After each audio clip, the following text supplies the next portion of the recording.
Dr. Eric Kelly III and a host of phenomenal speakers from all around the globe for this 7-day virtual event that you don't want to miss.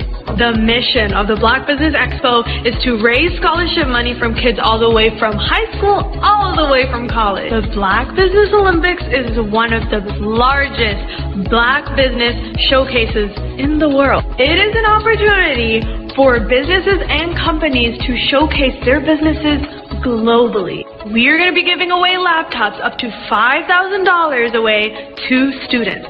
Again, I'm Olivia Appleberry, the founder of 2 Cents Finance and one of the speakers for the expo. I am so excited to see you there. For more info, go to www.blackbusinessexpousa.com or call 919-308-9090 and hope to see you there. I am Black business. From the moment I wake until the time I sleep. Yes, I am Black business. I am Black business. Tell me, are you Black business? I am Black business. Do you support Black businesses? Listen, I support Black business because I am Black business. Black Business Expo, one of the largest business showcases in the history of Black business in the world. The world! Sign up today at www.blackbusinessexpousa.com or call 919-308-9090. I am Black business.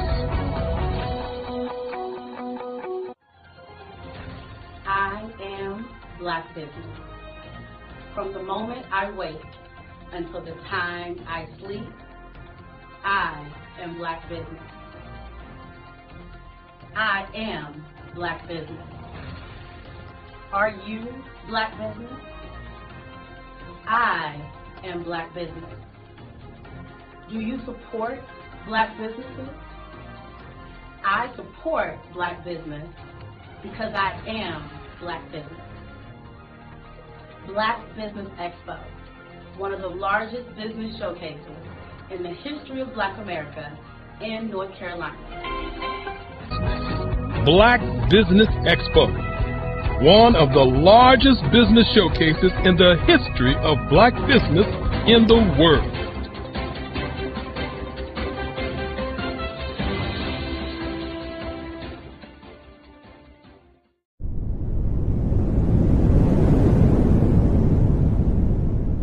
I'd like you to imagine with me, if you will, opening an app where you can collaborate with like-minded individuals from around the world, get inspiration and in-app tools to launch and grow your business, as well as share your knowledge and earn compensation, all in one app.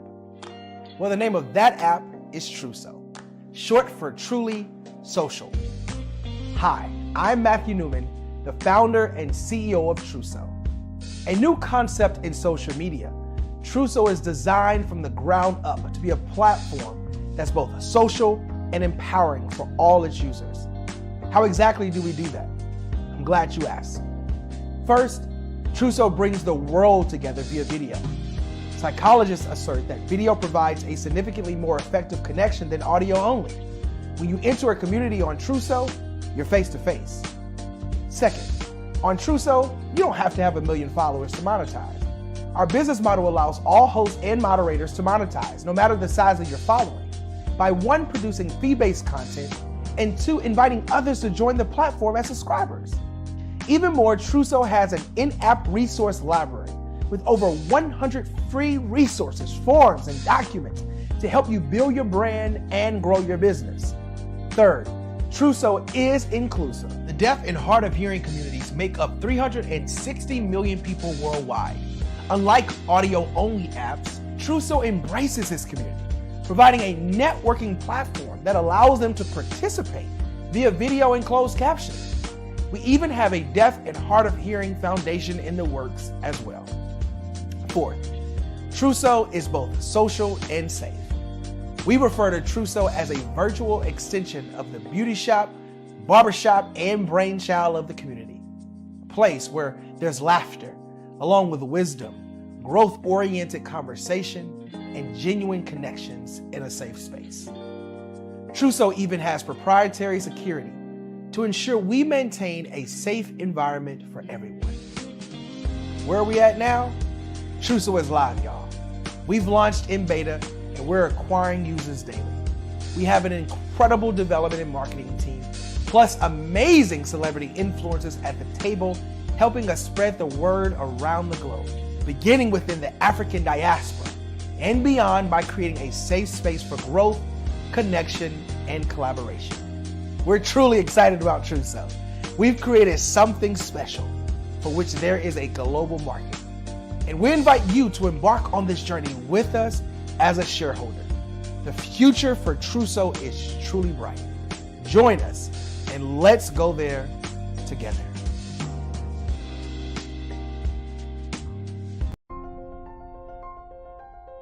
What if you could build your own city? A place where every child can find nurturing people to help them achieve their full potential. A place where every adult can access job training support, where health education is abundant, where social justice ruled the land.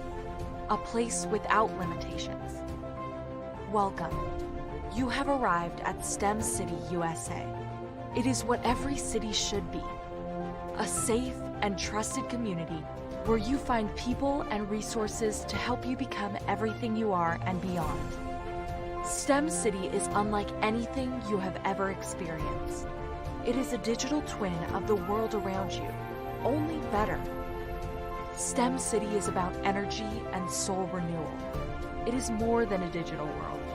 You can almost feel the power of live cultural events, music, and theater. STEM City promises a better future for children with caring mentors and hands-on activities with dedicated tutors to support our youth. STEM City is your passport to a healthy lifestyle with weekly events addressing our community's many issues. STEM City is your financial well-being with helpful information on wealth management, career advancement, job training, and so much more. STEM City is the community you deserve. It is the city where your dreams can come true. STEM City USA, a place in the sky that is accessible to all who reach for the stars.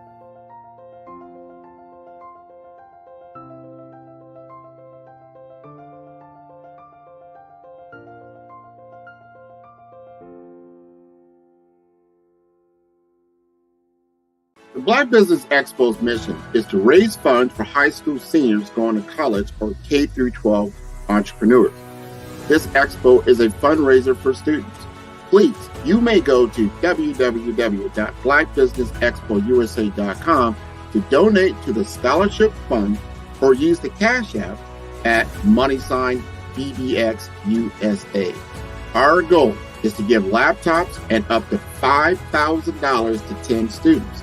Students can register online at www.blackbusinessexpousa.com. Every dollar counts. Please donate to the Black Business Expo USA Scholarship Fund. In the heart of America, there are dreams waiting to be realized. Dreams of owning a home, creating a haven for families, and building a future. Yet, there are 13 million mortgage-ready home buyers and nearly 20 million renter households who have the credit and income to qualify for a mortgage but remain left out of the home buying process. These potential home buyers are in urban and rural America, where dreams should flourish. The big banks, the giants of finance, have all exited the mortgage lending business, decreasing their lending footprints across America. They are no longer present and active in these communities. Instead of offering opportunities for home ownership, some of these banks have chosen a different path. They have decided to become mega landlords.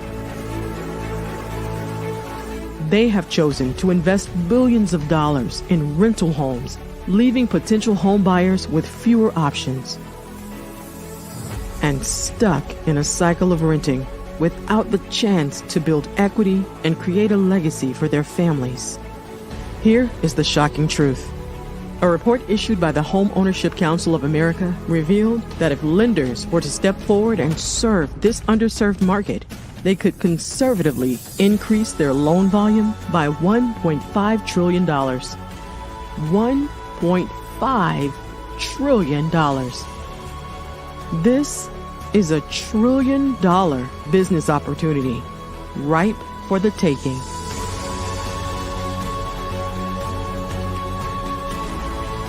That's why I Have a Dream Home is here. We support the American dream of home ownership in urban and rural America. We believe in the power of social consciousness and the impact it can have on people's lives. Investing in urban and rural America is not just good business sense. It's a moral imperative. Our mission is clear. Become the go-to mortgage lender in these communities. Create a pathway to home ownership for all Americans, breaking the cycle of poverty by empowering families to build wealth, stabilizing our communities, and taking pride in our country. I Have a Dream Home. Unlocking dreams, transforming communities, and rewriting the story of American home ownership. For more information, scan the QR code or visit our website at www.ihaveadreamhome.gold. Hello, my name is Kiasi Helm and I'm 14 years old. I think my genius would probably have to be setting goals and achieving them. I say this because ever since I was young, I always wanted to be an author, and at age 11, I ended up achieving this. But not only did I end up becoming an author, I ended up becoming a public speaker, a publisher, a business owner, all these great things. The name of my business is Written by Kids Publishing Company. I decided to start this company because I thought it was important for me to help kids my age express themselves through literacy and just achieve their own goals. Because to me, achieving goals is the best thing in the world to feel. It's you just achieving things and aspirations that you set for yourself. And I know that everybody is capable of this because even if you don't end up achieving the goal, you still tried your best, and that's the most important thing. And everybody is capable of this because genius is common. Thank you. Did you know women represent just 3% of Fortune 500 CEOs and less than 15% of corporate executives at top companies worldwide? Have you wondered what the secrets are to getting into the top ranks, whether in the private or public sector? Do you want to figure out how to stop being held back in your career or passed over for promotion? Then you're in the right place. Hi, I'm Dr. Madeline Ann Lewis, President and CEO of the Executive Women's Success Institute. I have decades of experience in the military, the federal government, and corporate America, and my mission is to help women succeed and tap into their full potential. I want to reach 1 million+ women around the world to become the leaders they are meant to be. So if you want to move into a management or executive level position, or maybe you are a female veteran transitioning out of the military into business entrepreneurship, then reach out to the Executive Women's Success Institute at 301-693-3284. Let us get you on the fast track to success.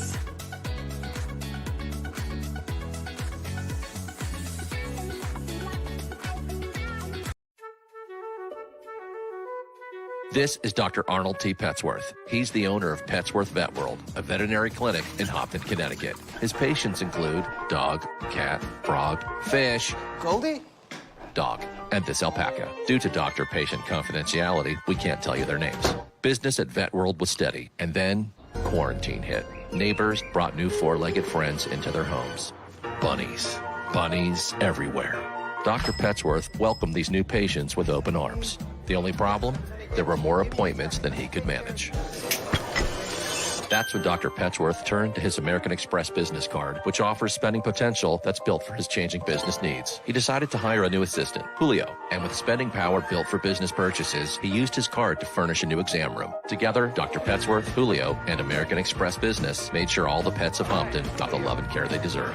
And everyone was happy. Get the card built for business by American Express.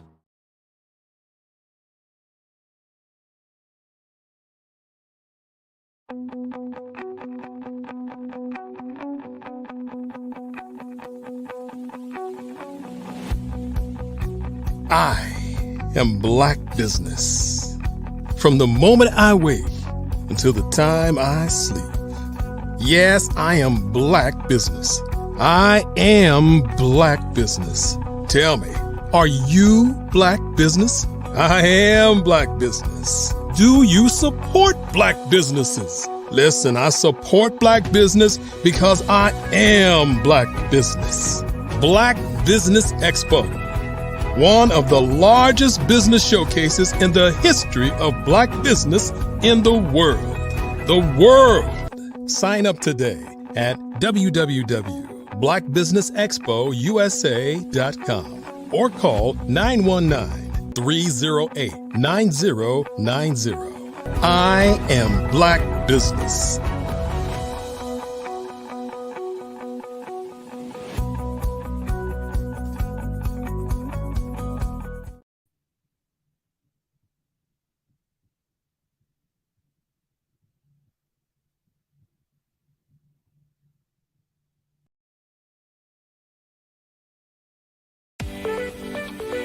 You are in the right place at the right time. The Black Business Network opens again for its Black Business Olympics, a 24/7 broadcast on business, strategies, global branding, social media marketing, finance, advertisement, and much, much more. Featuring the top, most powerful entrepreneurs and speakers and thought leaders from all around the world as they gather together for this phenomenal event. Join the Black Business Network streaming live into the metaverse, STEM City, USA, Black Multiverse, Pod TV, Roku, Hulu, iHeartRadio, Apple TV, YouTube, TikTok, Instagram, Google Podcasts, Facebook, LinkedIn, IBM TV, Spotify, and Twitch. Tune in today and be a part of this amazing movement. The Black Business Olympics welcomes you.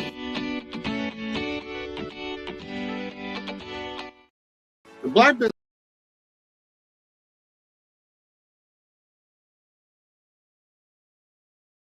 The Black Business Expo's mission is to raise funds for high school seniors going to college or K-12 entrepreneurs. This expo is a fundraiser for students. Please, you may go to www.blackbusinessexpousa.com to donate to the scholarship fund or use the Cash App at $BBXUSA. Our goal is to give laptops and up to $5,000 to 10 students. Students can register online at www.blackbusinessexpousa.com.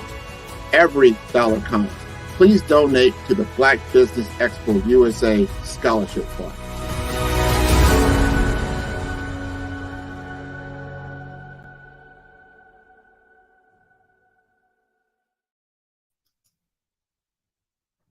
Hello, good afternoon. I hope you're doing well. It is Tuesday the 22nd, right? Yes, Tuesday the 22nd. And I'll be your moderator for today. My name's Angela Baptiste, and we'll be talking with some wonderful people today and getting to know and learn more about their business. So I look forward to a great day. Now,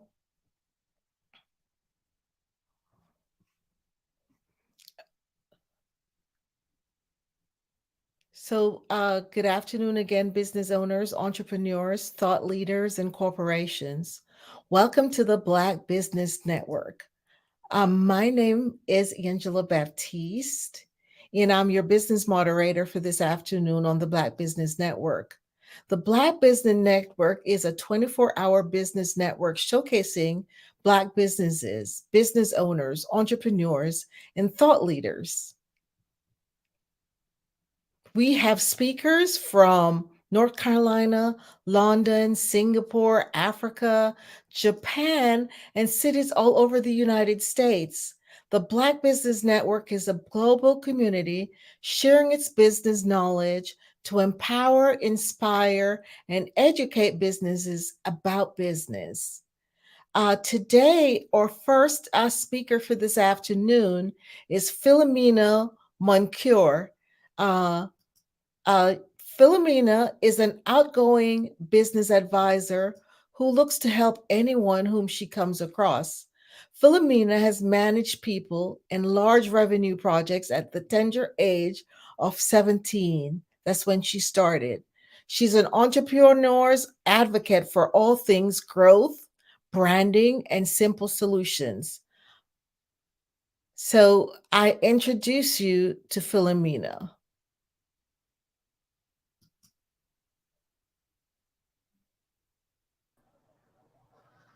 Hi, Angela. Hi, Philomena. How are you doing? I'm doing well, and thank you for introducing me and just having me on this platform. I'm so excited to share. Such a pleasure to get to meet you. And always remember, genius is common, and I'll see you on the other side. Perfect. Thank you, Angela. Hi, everyone. I'm Philomena Moncure, as Angela introduced me. I'm here in Florida, Orlando, sunny Orlando, Florida. And I am just one of these folks who awesomely introduce different business owners to other people. I love networking. I love to just learn what are business owners facing. What is it that you're challenged with? But before I start sharing with you some different tips, some different things that you can use in your business starting today, who am I? And why do I have this leverage to share with you? Well, I'll tell you my backstory and why I'm so passionate in what I do. My parents are from Haiti. And as many people may know or may see in the news, it's an impoverished country, but it's full of love and full of just heartfelt giving. And so when my parents came to this country, they instilled hard work, compassion, love, and everything for the humankind. So watching my parents be entrepreneurs in a foreign land with a foreign language, I watched every single day that they would wake up, they would go to work. They would not cry or have apologies for things not going exactly as they wanted, but they worked harder. They took every bump in the road as an example or as a lesson. So growing up, I saw how entrepreneurship, it's rewarding. However, it's very, very challenging. So in high school, I wanted to just get my hands into small business and learn as much as I could. So therefore I can help my parents. That was the big goal. The big goal was to help mom and dad. Ultimately, I fell in love with helping small business owners. Now, my very first job, I'll tell you, it was working a Super Bowl at the stadium in Miami, Florida. Now, the one thing I learned is the value of a commodity, being able to give an item to someone and they would pay me in cash. And they would pay for that service, whether it was pizza or hot dogs or whatever it was. But it was an honest earning wage. I learned the fact that the stadium itself, because I was behind the scenes, they would buy something at low cost and they would monetize it with a larger dollar. So with that, I took that back to mom and dad. I said, okay. I sat them down. I said, let's buy things at low cost. and let's mark up the price. I am 15, 16 years old, maybe telling my parents how to run their business. Fast forward, I go off to college. My goal was to become a lawyer at this point because that's what I thought I really wanted to do. No, I really, really, really wanted to help entrepreneurs.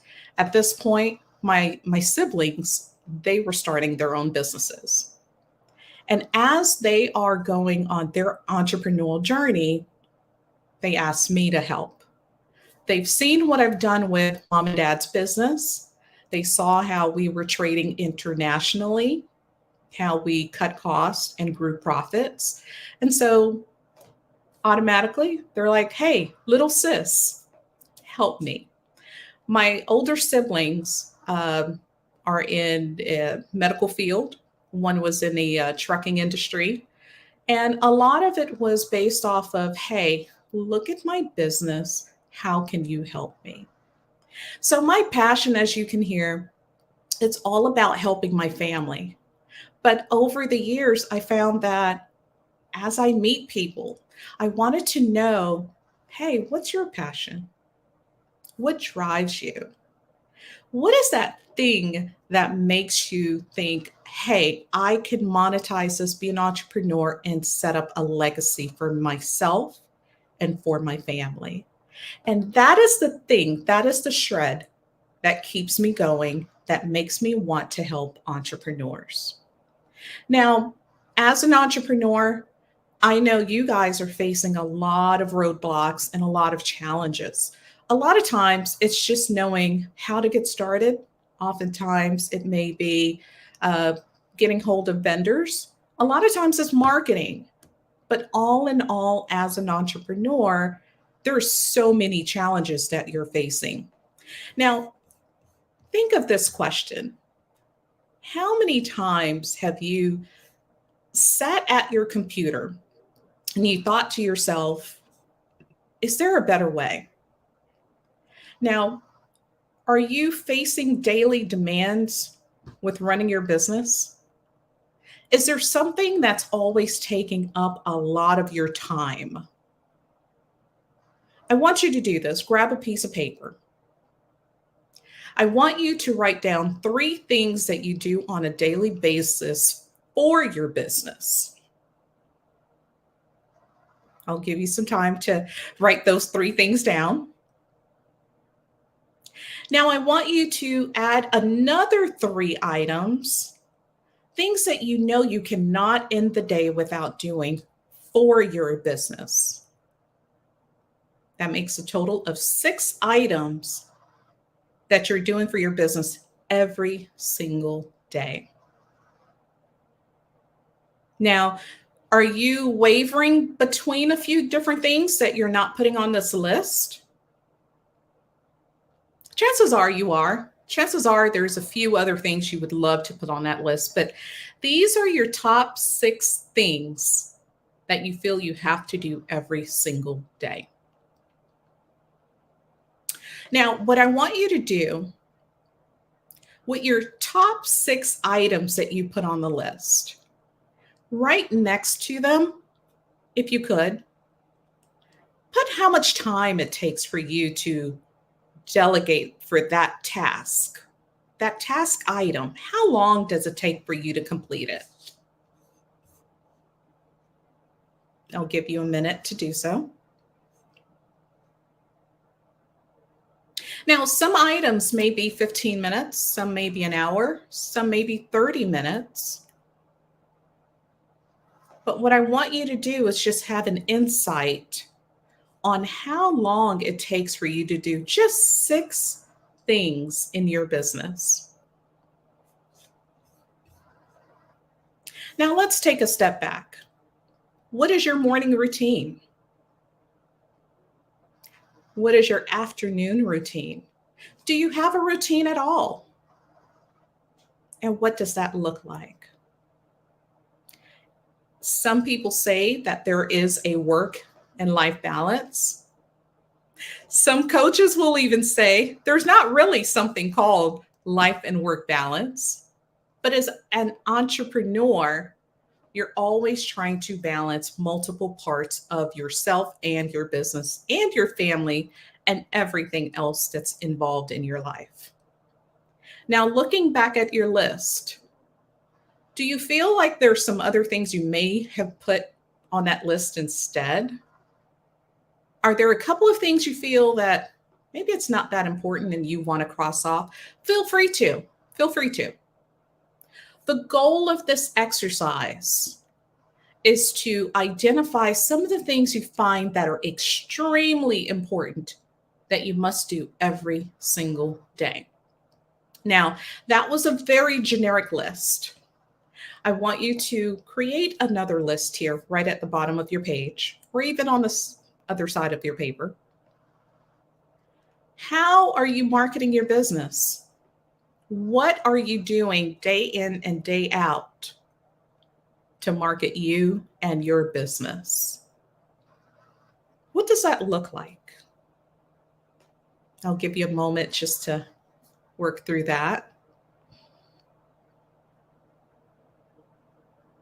And as you're working through what you're doing on a daily basis to market your business, what are your top 3 non-negotiable things you must do every day or every week to market your business? Is it posting on social media? Is it posting new video content on YouTube or TikTok? Is it answering inquiries on social media? Because that is the thing too. Is it sending out a newsletter? Is it cold calling? What are those top 3 things you're doing currently that you feel are non-negotiable for you to market your business? Okay. Now I want you to take a moment and just write to the side of it, how long are each of those 3 tasks taking you? The reason I want for you guys to do this exercise with me, and perhaps if you want to watch this video again and go through the exercise, the reason being, there are some things we're doing because we're entrepreneurs and we want to do them. But are we using the most effective methods? Are we using the time allotted? Could you be spending your time doing something else that's beneficial? There's no right or wrong, but sometimes as entrepreneurs, we need to just think about, hey, maybe there's this one thing that could save me time, that could save me energy, that could maybe perhaps bring up my revenue. Because ultimately, that's what most entrepreneurs want, is a better revenue, more time with family, perhaps just streamlining things. And that's okay too. Now, I'm going to give you a couple of facts, and we're going to come back to your top 6 and your top 3. Did you know that 91% of small business owners are struggling with the economic impact in their current industry? 91%. 68% of business owners will pass on their higher costs to consumers by raising prices. There's nothing wrong with it. And currently, 67% are anticipating that there's going to be a recession. That's the word that everyone's buzzing all around the news. I don't personally watch news because it's quite depressing for me. However, as entrepreneurs, if you're on Twitter, if you're on any kind of channel, sometimes those numbers can be very, very alarming. And that's in the back of our minds. A lot of times we're not thinking about it firsthand. But when I look at these numbers, if a lot of entrepreneurs are fearing what's to come, what's making your business enjoyable now? How are you enjoying your business? What are you doing to make it different? Now, a lot of folks when they're in their business, they're working on the business and they're not enjoying it. But they're looking for a few different things. One, they're looking for ways to market their business better. They're looking for ways to reach a bigger audience. A lot of business owners are looking for ways to use now technologies like ChatGPT or even automating some of their tasks. Now, we're finding that 38% of business owners who are now leveraging technology are doing better. They're booking more. They're able to get repeat clients. They're able to respond to their clients quicker. Now, going back to the list that we originally talked about, those top 6 things, I'll share with you what some of the top 6 are for a lot of business owners. 1 is phone calls back or responding to email. 2, and these are the top 6 things that they have to do in their business to be profitable, to be successful, to feel as if they have a handle on their company. So 1 is responding to phone calls and emails. Number 2 is posting somewhere on social media. And when we talk about posting, and I'll cover that in a second, it's not necessarily all the channels that they need to, but it's whatever they're comfortable with. It may be Facebook, it may be Instagram, but they're posting on at least one social media channel. And the third thing or task that a lot of business owners feel that they must do on a daily basis is actually do an outreach. An outreach could be a newsletter. It could be cold calling. It could be just reminding people that, hey, you looked at a product of mine or you have a quote for a service. I haven't heard from you. Now, when we talk about the entrepreneur's journey and how business owners are figuring out a way to do things, technology should be your best friend at this point. It's not going backwards. As much as we would want to put the genie back in the bottle, it's here to stay. It's here to stay. So what technologies are you using currently? Are you following trends? Or are you looking at individual technologies to help you and your business based on what your needs are? Now, that in itself could be very complicated, convoluted, confusing, scary, all of these negative words, but here's what I want to share with you. There are some platforms today that simplifies your entire day. Yeah. It will simplify your client contacts, all of your messaging, your social media, your books, what's coming in, what's going out, what's out there that's floating that hasn't been paid. There's a lot of technology. I just wish that our Black business owners would not be so afraid of technology. The caveat is not to have so many systems in place.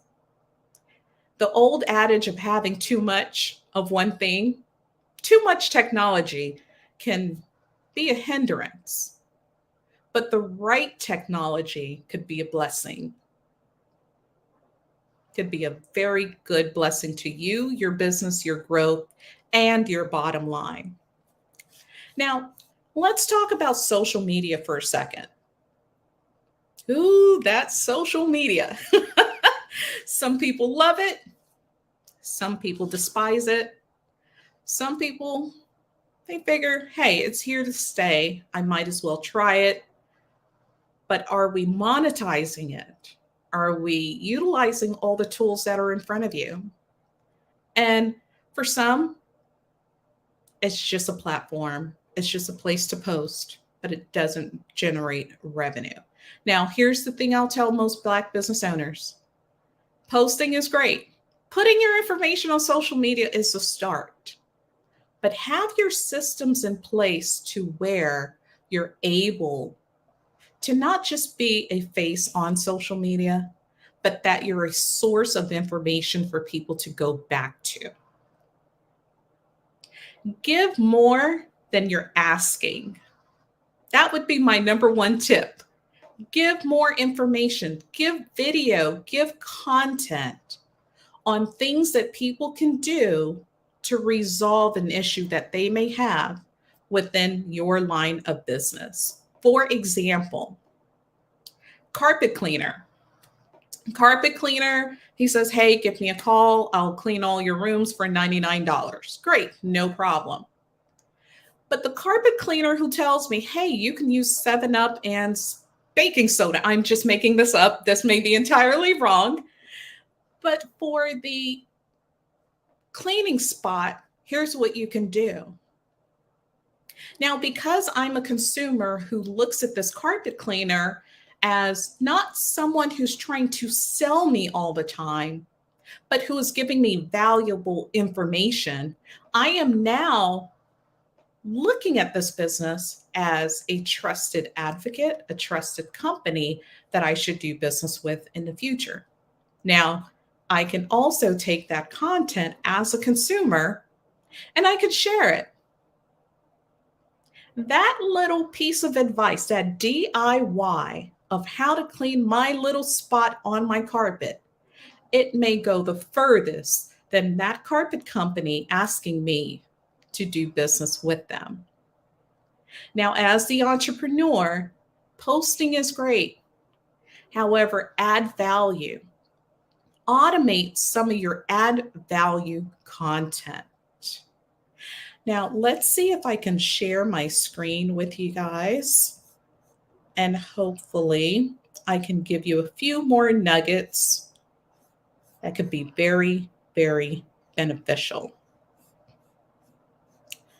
And as I'm pulling up my screen, take a look back at your list. And let's take a look at how your day-to-day, what does that really look like? And let's share my screen.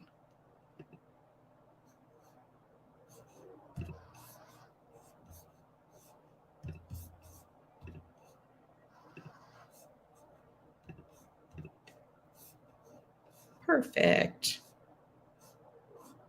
I would love when we rewatch this to be able to see how you guys are sharing the top 6 things that you're doing in your business day to day. I would love to know more about that. All right. It may not let me share, and that's okay. So I will read to you just a couple of things. So as business owners are overwhelmed, the number one thing is knowing their top 6 things that are in their way. Now, a few more things that new startups, I'm going to talk to new startups here. Getting discovered online, managing their staff, customer communication, and jobs. Now, for new startups, being found online is very important. Think of looking at an aggregator. An aggregator can be something similar to Thrive or Yext. These are where you put your name, your phone number, your web address, and it pushes it out to the entire web for you. So those are things for the small business owner, the startup who wants to get their name out. Another platform I want you guys to consider is looking at how you can manage everything in one platform, which is Thrive, Thrive, V as in Victor. And if you want to know more, you can definitely visit me at callphilomena.com, and where I show you a bit more about your reputation online, posting into different medias like your Facebook, your Twitter, Instagram, LinkedIn, all in one platform, guys. So it's not as if you're going to Facebook individually, Twitter individually, but you're posting one piece of content and it's going out to the web. The other things you're considering is, how are people able to book with you or purchase from you? Are you making that simple? And if you're not, then that's also taken up more time in your day. Are you looking at your calendar? Are you integrating your calendar with your website? So maybe someone has a question. They may have a simple question that differentiates with them pulling out their credit card to do business with you, or them just walking away and saying, not now. Putting a calendar on your website for maybe a 5 or 15-minute phone call makes a huge difference. Another thing I want you to consider is your call to action. Making sure that your website now feeds into your tool. What does that system look like? Are you making it easy for me to do business with you? Now, let me take a step back again. Your top 6 things that's on your list, your day-to-day tasks that you must do in order for you to feel as if it was a productive day. Are all of those 6 things intertwined into one system? Are they spread out? Are they sporadic? Are they built into your website? Is it all around marketing? What does that look like? And how does it make you guys feel that, hey, I can't do this every day. I need to manage better. That is that breaking point for entrepreneurs. Here are 3 things I want you to do. I want you to take a look at the list that you've written down. And if you haven't, that's okay. Take the time to do so. You owe yourself the exact moment of knowing, hey, can I do better? And can I make this a better business? So here are 3 things I want you to do. Number 1 is take a look at your day. Take a look at your systems. How many systems are you paying for? How many things are you registered for? That's number 1. Number 2, I want you to look at how frequently you're utilizing some, not utilizing some. Maybe you haven't even logged into this one thing you're paying for. But take a look at the utilization. And then number 3, what value does that bring to my business? That's it. That's it. A lot of times as entrepreneurs, we're finding that we're signing up for things. Free trial, 30 days free, 14 days free. And there's a credit card attached sometimes there's not. But your inbox is flooded and flooded and flooded and flooded with lots of different systems, lots of different technologies, some you haven't even touched. Why? Is it something new? Is it something someone referred you to? Is it an ad you saw on Facebook, perhaps? Stop signing up for stuff. I will be that big sister of yours to tell you, stop signing up for things, especially if it's not helping you, especially if you're not utilizing them. It's just taking up space. It's an extra email you have to delete. It's an extra something you're going to have to unsubscribe to at some point. Now, what if I told you that there's a technology? There's a few, quite frankly, there's a few technologies that will help you with your online listings, your website, your social media, your invoicing, your appointments, your communication with your clients, your document storage, your responses, getting reviews on Google, getting reviews on Facebook, marketing automation. Ooh, big fancy word. What if I told you there's systems that can do all of that in one dashboard without you having to clutter your emails, sign up for this for 30 days? What if you were able to manage the help that you have in your business? Maybe it's a VA, maybe it's your staff. You're able to delegate different tasks to different people. How much time would that save you? Better yet, how much money would that save you? Here's another question. How much money would it make you? So remember some of the top things as an entrepreneur. It's saving us time, saving us money, and making us money. To me, those are some of the top 3 things for entrepreneurs that they're always talking about when it comes to marketing or even software or systems. Is who can save me time, save me money, and help me grow my business. Now, as you're looking around the internet and you're looking for systems, some of the things I want you to consider are going to be a few different things. Number 1, look to see how they integrate with other systems. Are they on the Google Play Store? Are they on the Apple Store? The reason I want you to consider that is because they go through rigorous testing for security. Apple does not want a software on their platform if it's not secure. Number 2, does it play well with social media, your Facebook, your Twitter, your Instagram?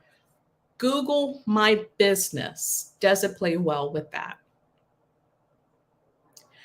Thirdly, I want you to think about, how am I going to use this system?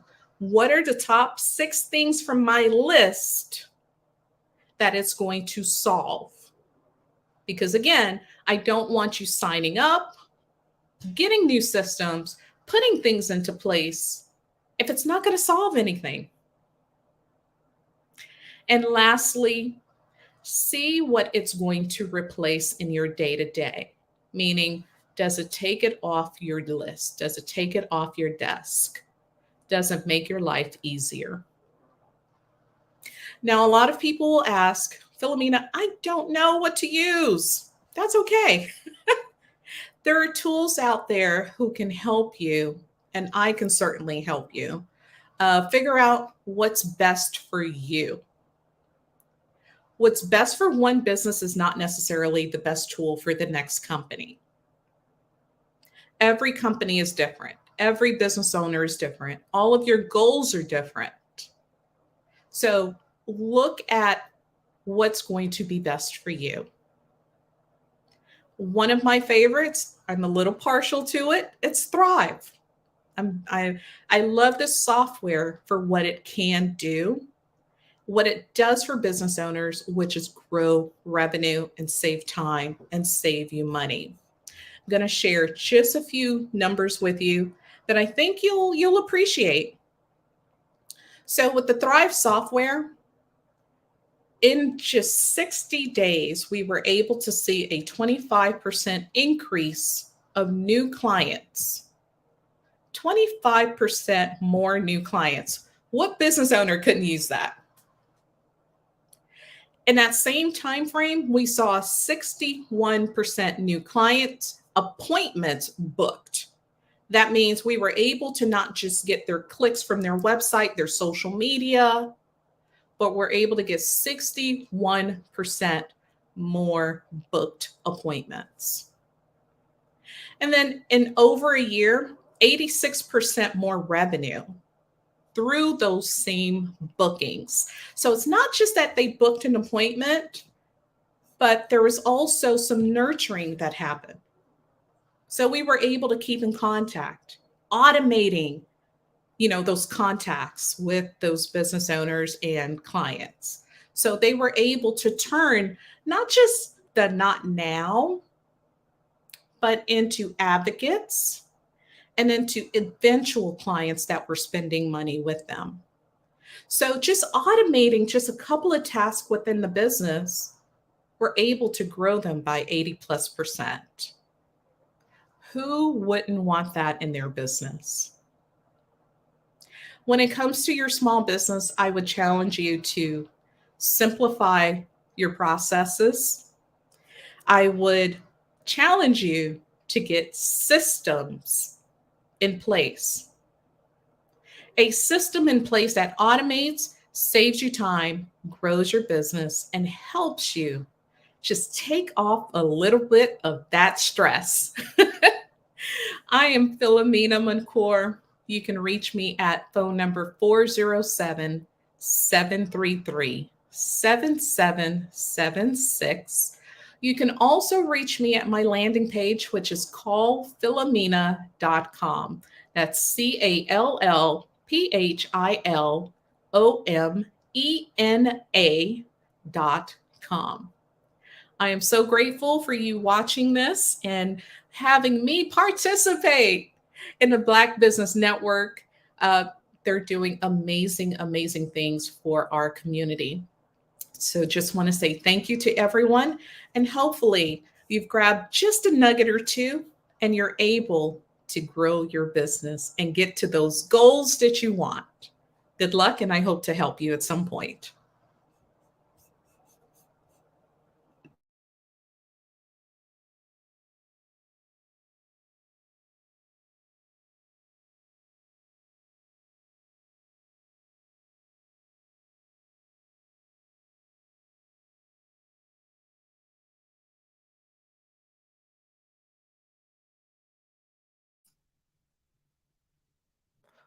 Thank you, Philomena, for giving us this wonderful tips. Mark for marketing our business as entrepreneurs. What a blessing that is, a great information that we could all use. So thank you so much.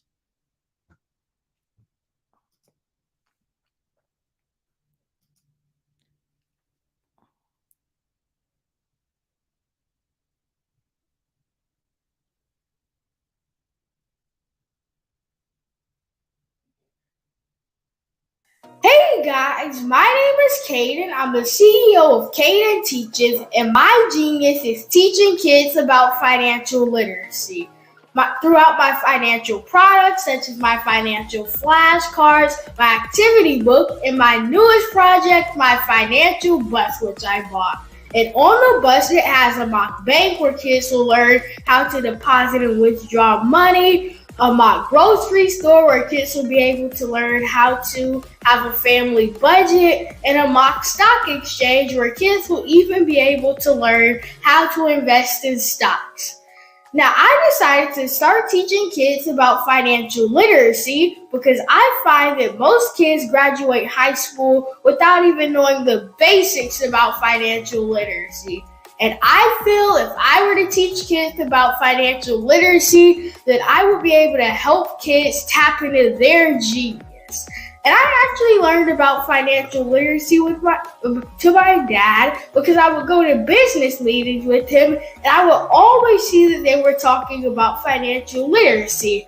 And at that point, I didn't understand what financial literacy was. So I took it upon myself to learn about financial literacy and teach it to kids in a way that they could understand. But I want you guys to help me help kids tap into their genius by going to my website, cadenteaches.com, and you can sew into me in my financial bus by going to my GoFundMe link. And remember, if Caden can, you can too. Because genius is common.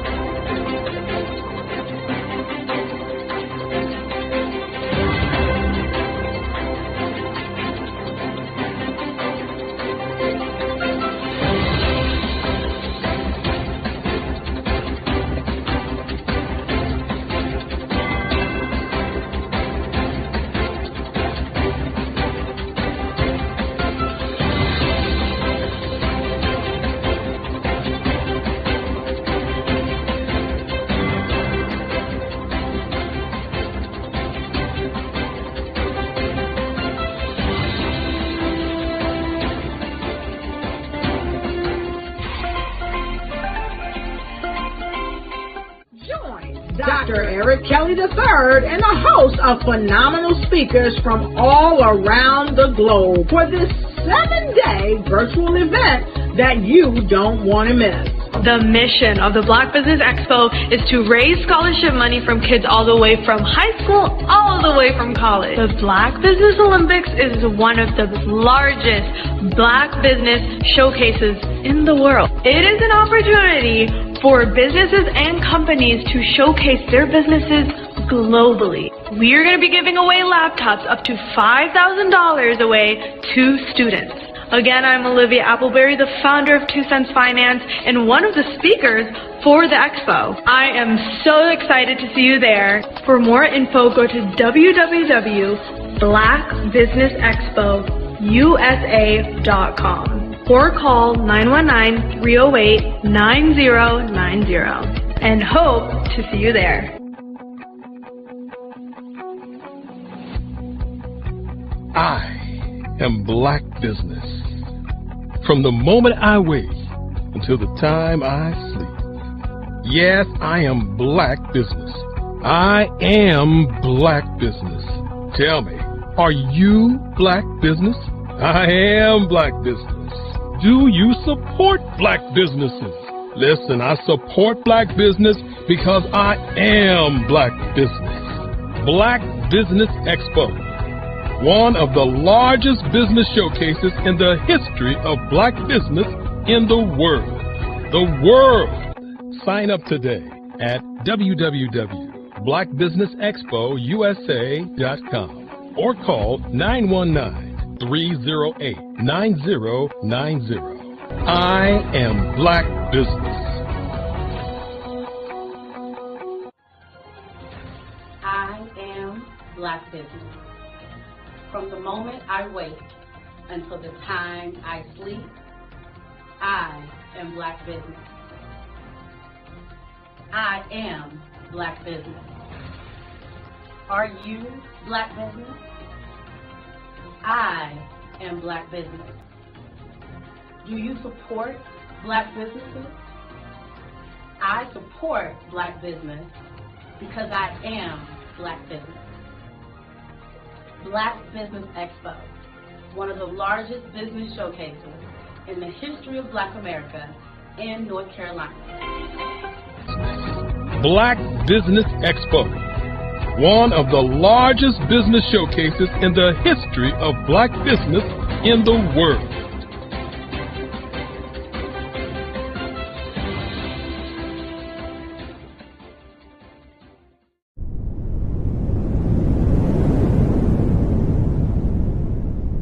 I'd like you to imagine with me, if you will, opening an app where you can collaborate with like-minded individuals from around the world, get inspiration and in-app tools to launch and grow your business, as well as share your knowledge and earn compensation, all in one app.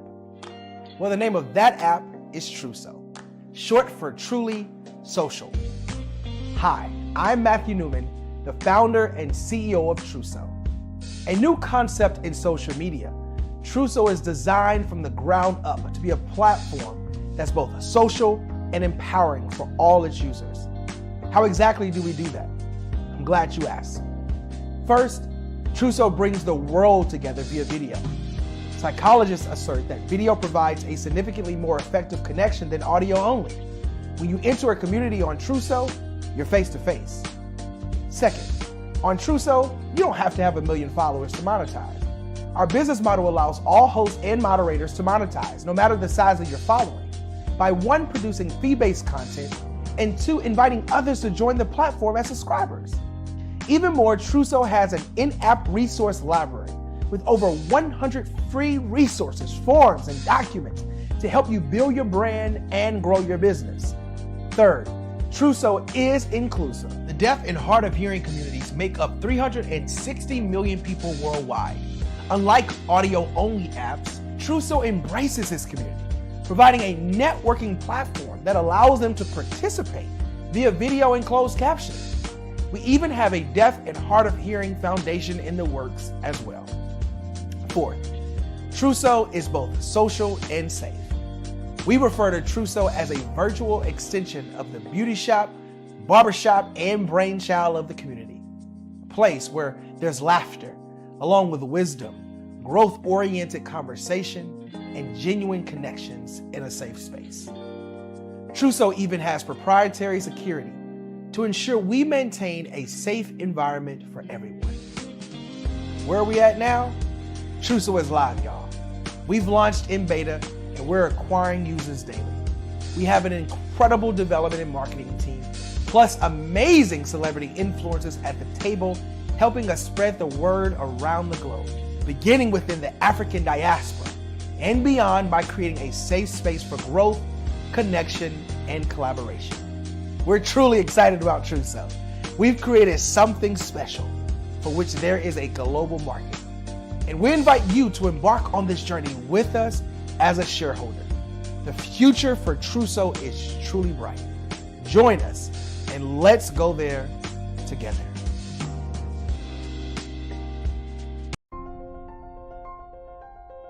What if you could build your own city? A place where every child can find nurturing people to help them achieve their full potential. A place where every adult can access job training support. Where health education is abundant. Where social justice ruled the land. A place without limitations. Welcome. You have arrived at STEM City, USA.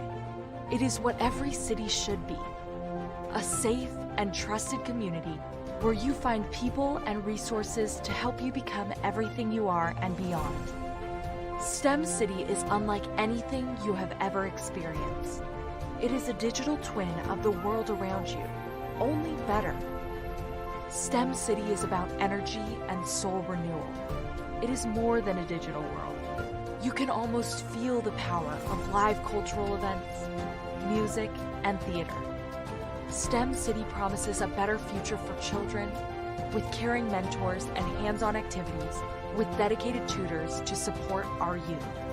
STEM City is your passport to a healthy lifestyle with weekly events addressing our community's many issues. STEM City is your financial well-being with helpful information on wealth management, career advancement, job training, and so much more. STEM City is the community you deserve. It is the city where your dreams can come true. STEM City USA, a place in the sky that is accessible to all who reach for the stars.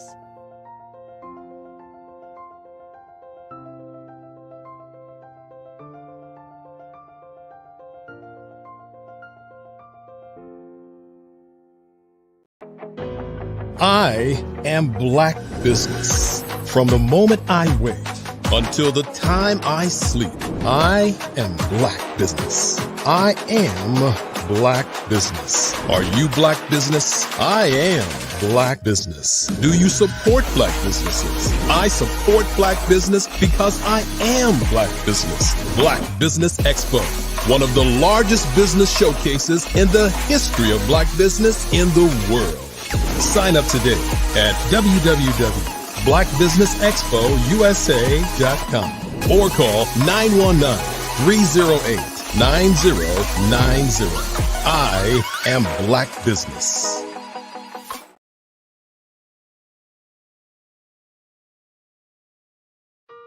Hello, this is Israel, and I am CEO of Daydreams Interactive and author of Princess Planet. So, genius is common, and as a kid, I loved to daydream. Even as an adult, I love to daydream. And when my daughter became 6 and loved princess characters, but we just could not find the diversity that showed her, we created our own characters. So, for instance, you have Princess Nulu right here. Princess Nulu is from Uganda, and her genius is that she loves to take care of animals. She can actually even listen and hear what they say. And then we have Princess Isabella right here. Princess Isabella, she's from Cuba, and her genius is biochemistry. One day she hopes to eliminate disease. Then we have Princess Nia right here. And Princess Nia is based off of my daughter. And she is what she wants to be, the greatest dancer alive. So that's her genius. So what's your genius? My genius is my imagination. Genius is common.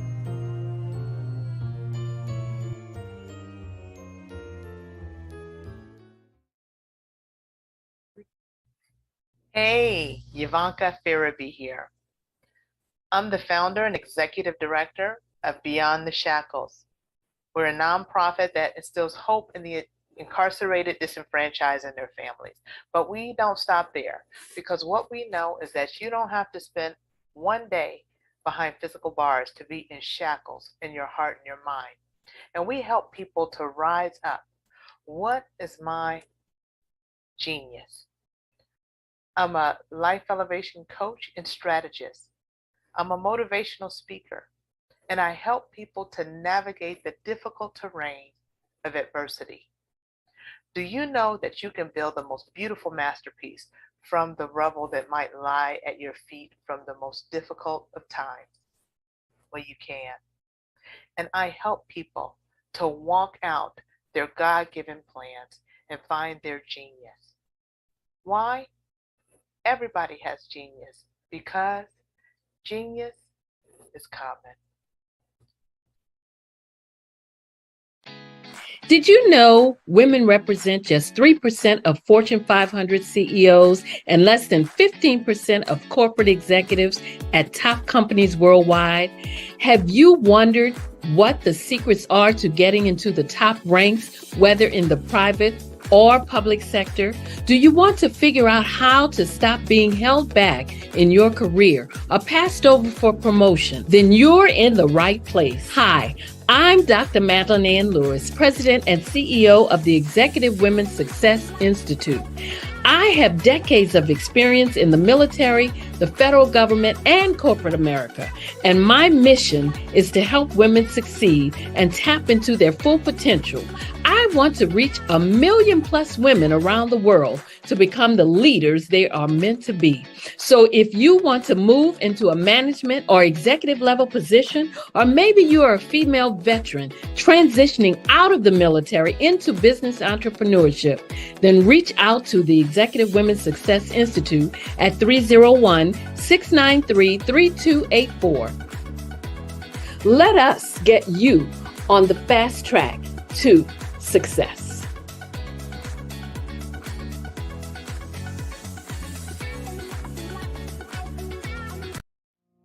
Did you know that approximately 333.34 million businesses exist today, according to a report from 2021?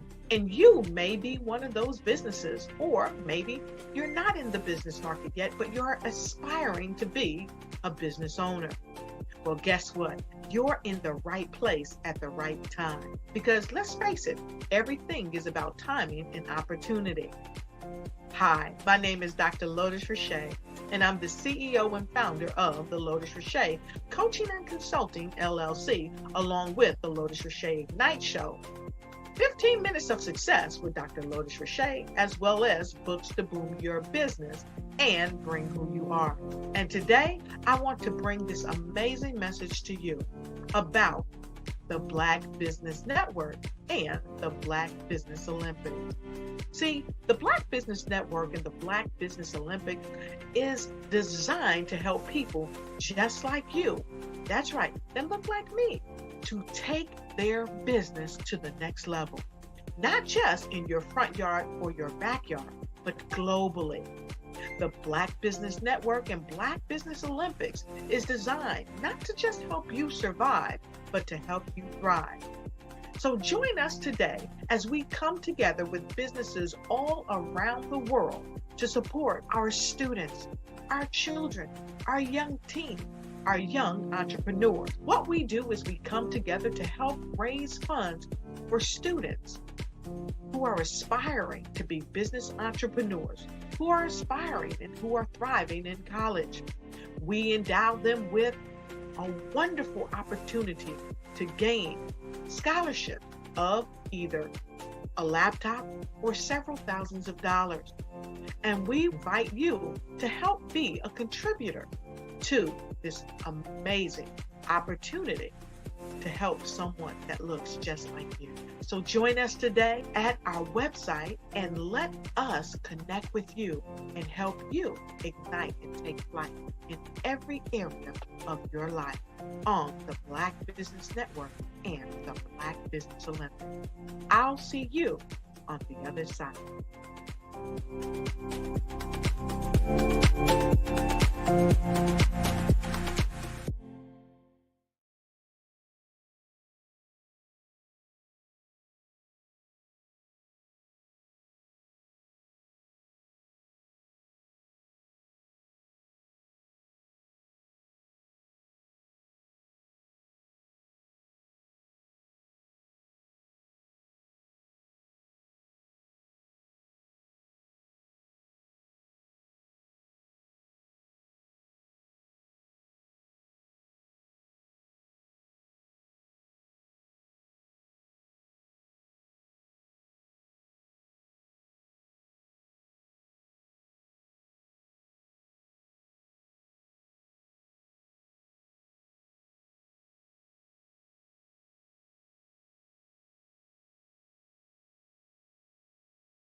Prepare for what's coming and dominate in economic winter. Stand strong and thrive by showcasing your great products and services globally through the Black Business Network and Black Business Olympics. The Black Business Network has showcased over 2,000 companies with over $7 billion in sales each year. Over 10 million attendees have viewed the rebroadcast each month. Through the Black Business Olympics, unique styles of business training and mentoring are turning students into business owners and entrepreneurial warriors who will dominate in any economy. Gain the ultimate advantage of the Black Business Olympics, 7 days of unbelievable topics and speakers speaking around the globe. Donate your time and experience to provide expertise and scholarships to students worldwide and change the world. Now, more than ever, new insights, tools, strategies, and capabilities are needed. This is your chance for a major presentation to the world. Fill out the form and join the more than 2,000 speakers who have presented to over 200 countries. Join the Black Business Network streaming live into the metaverse, STEM City, Black Multiverse Enterprises, Hulu, Amazon, YouTube, iHeartRadio, Apple, Facebook, LinkedIn, Pod TV, IBM TV, Spotify, and Google Podcasts. Sign up today. Spaces are limited, and we will see you there.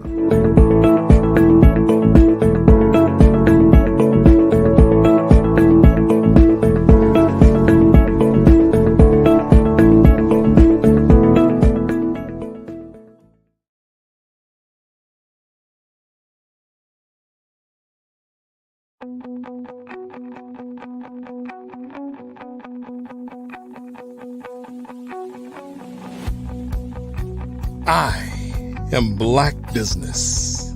From the moment I wake until the time I sleep. Yes, I am Black business. I am Black business.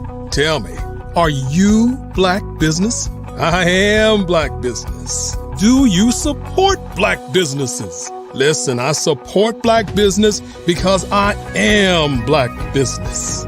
Black Business Expo, one of the largest business showcases in the history of Black business in the world. The world!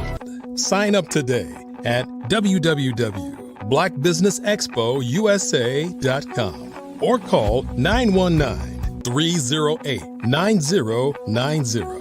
I am Black business.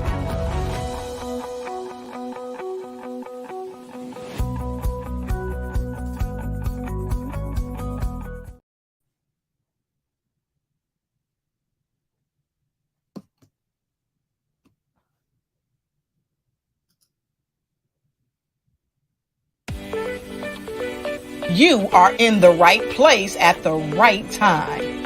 The Black Business Network opens again for its Black Business Olympics, a 24/7 broadcast on business, strategies, global branding, social media marketing, finance, advertisement, and much, much more. Featuring the top, most powerful entrepreneurs and speakers and thought leaders from all around the world as they gather together for this phenomenal event. Join the Black Business Network streaming live into the metaverse, STEM City, USA, Black Multiverse, Pod TV, Roku, Hulu, iHeartRadio, Apple TV, YouTube, TikTok, Instagram, Google Podcasts, Facebook, LinkedIn, IBM TV, Spotify, and Twitch. Tune in today and be a part of this amazing movement. The Black Business Olympics welcomes you.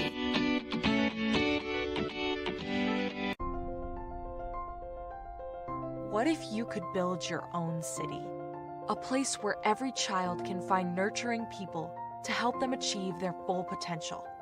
A place where every adult can access job training support. Where health education is abundant. Where social justice ruled the land. A place without limitations. Welcome. You have arrived at STEM City, USA. It is what every city should be. A safe and trusted community where you find people and resources to help you become everything you are and beyond. STEM City is unlike anything you have ever experienced. It is a digital twin of the world around you, only better. STEM City is about energy and soul renewal. It is more than a digital world. You can almost feel the power of live cultural events, music, and theater. STEM City promises a better future for children with caring mentors and hands-on activities with dedicated tutors to support our youth. STEM City is your passport to a healthy lifestyle with weekly events addressing our community's many issues. STEM City is your financial well-being with helpful information on wealth management, career advancement, job training, and so much more. STEM City is the community you deserve. It is the city where your dreams can come true. STEM City USA. a place in the sky that is accessible to all who reach for the stars.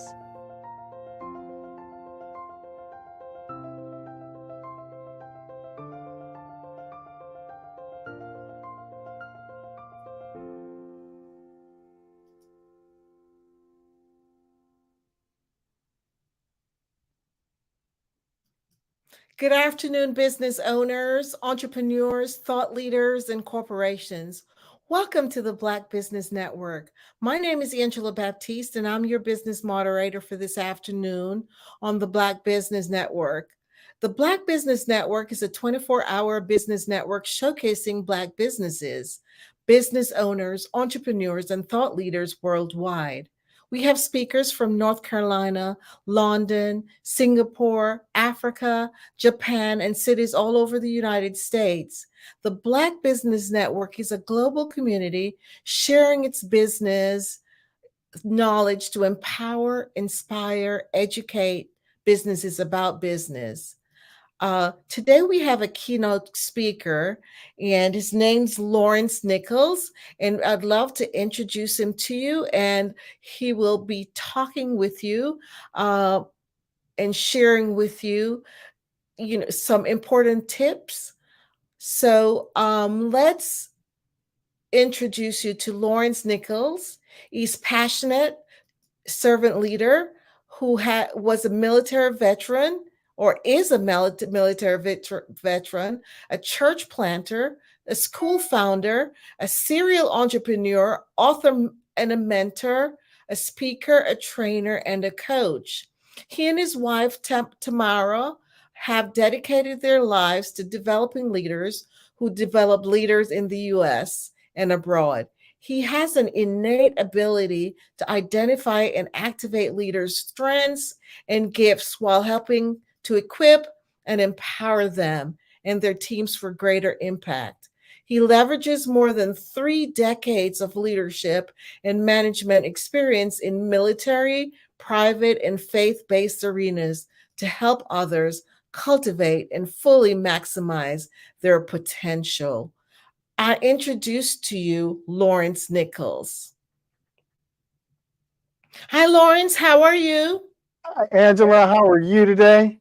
I am doing well. Such a pleasure to get to meet and talk with you. The same here. Awesome. So I have a few questions that I wanted to ask you, but before I do that, go ahead and share with the audience, some tidbits about yourself and what it is that you do. Thank you, Angela. And again, thanks for that introduction. The best way to describe what I do is, have you ever found yourself trying to get your team to do something that they didn't really want to do? Well, that's what I do. I help leaders and teams do the work that you find it's a lot of times difficult to get them to do. I'm with LTN Enterprises and Leaders Who Win, and that's our goal, that's our passion, that's our desire. Now, what I want to talk to you about today, what I'm going to talk to you about just for a little bit of time, is team alignment. Team alignment. And I'm going to give you an acrostic.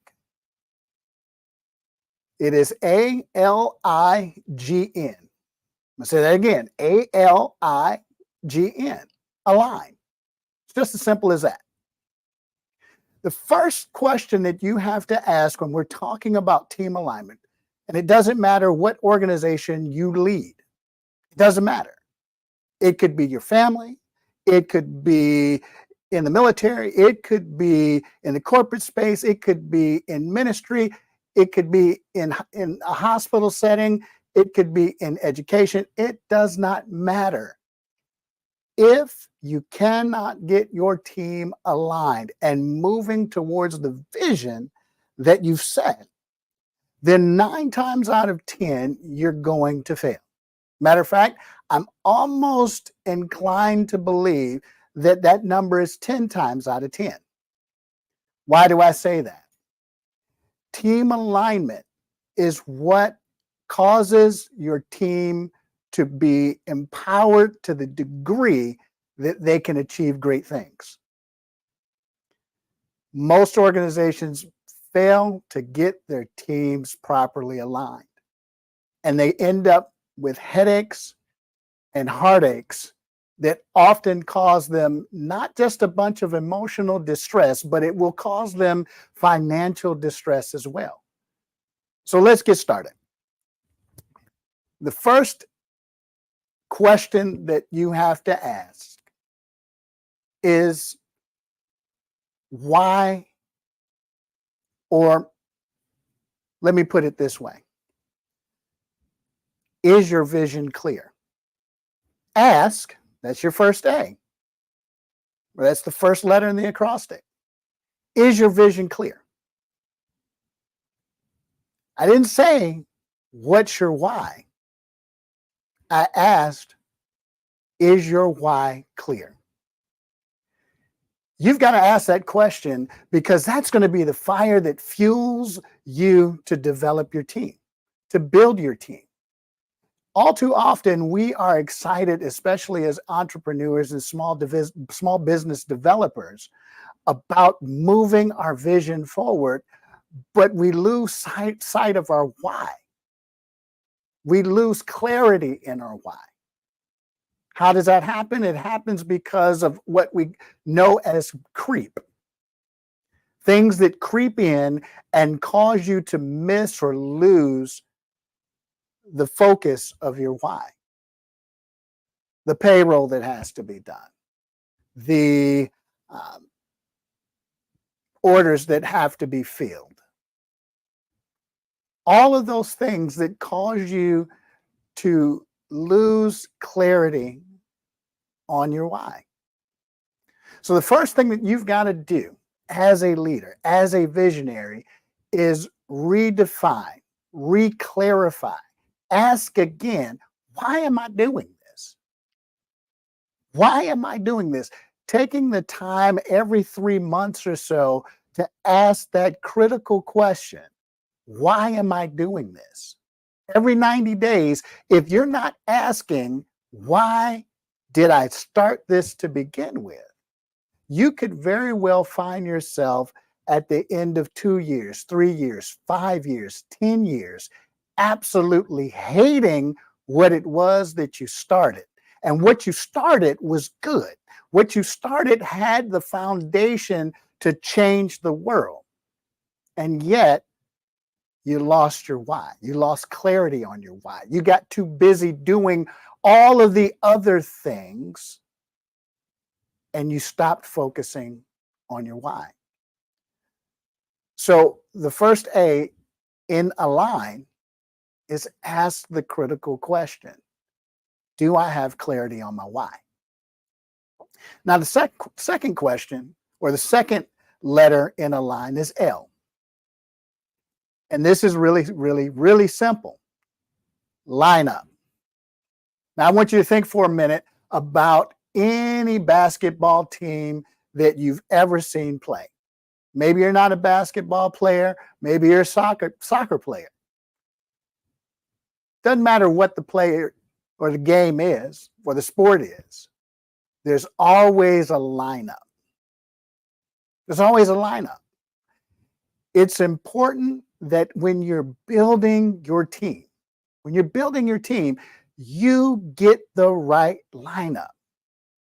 NBA franchises spend a lot of time and energy and effort and resources getting the right starting five, because they understand that if they get the right starting five, it will be the catalyst that will move them towards a potential championship.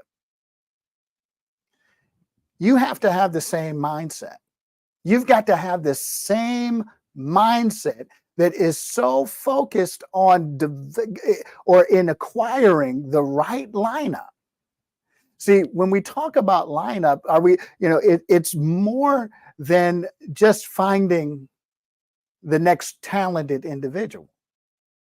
It's about what does the chemistry look like.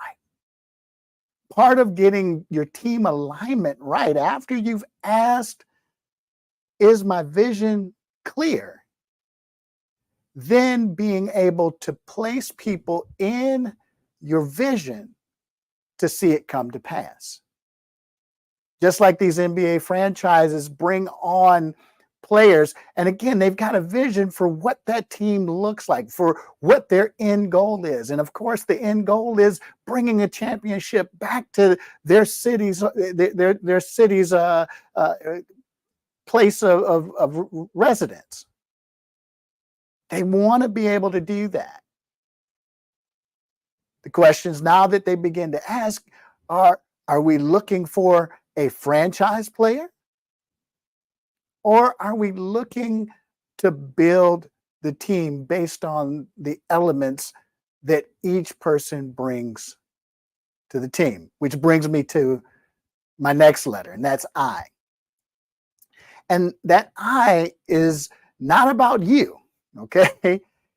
I'm not saying the I is about you, but I am saying it is about the individual's gifts, talents, abilities. In other words, what's their superpower?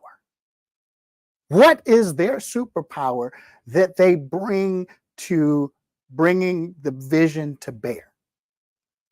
See, a lot of times we conduct strength assessments and behavioral assessments and all of the different assessments that we conduct so that we can find the right fit. But you've got to be able to bring all of those talents into alignment. Now, part of that is when we're creating the culture that we desire to see, no one's individual talent, gift, ability should stand alone in as much as it works together.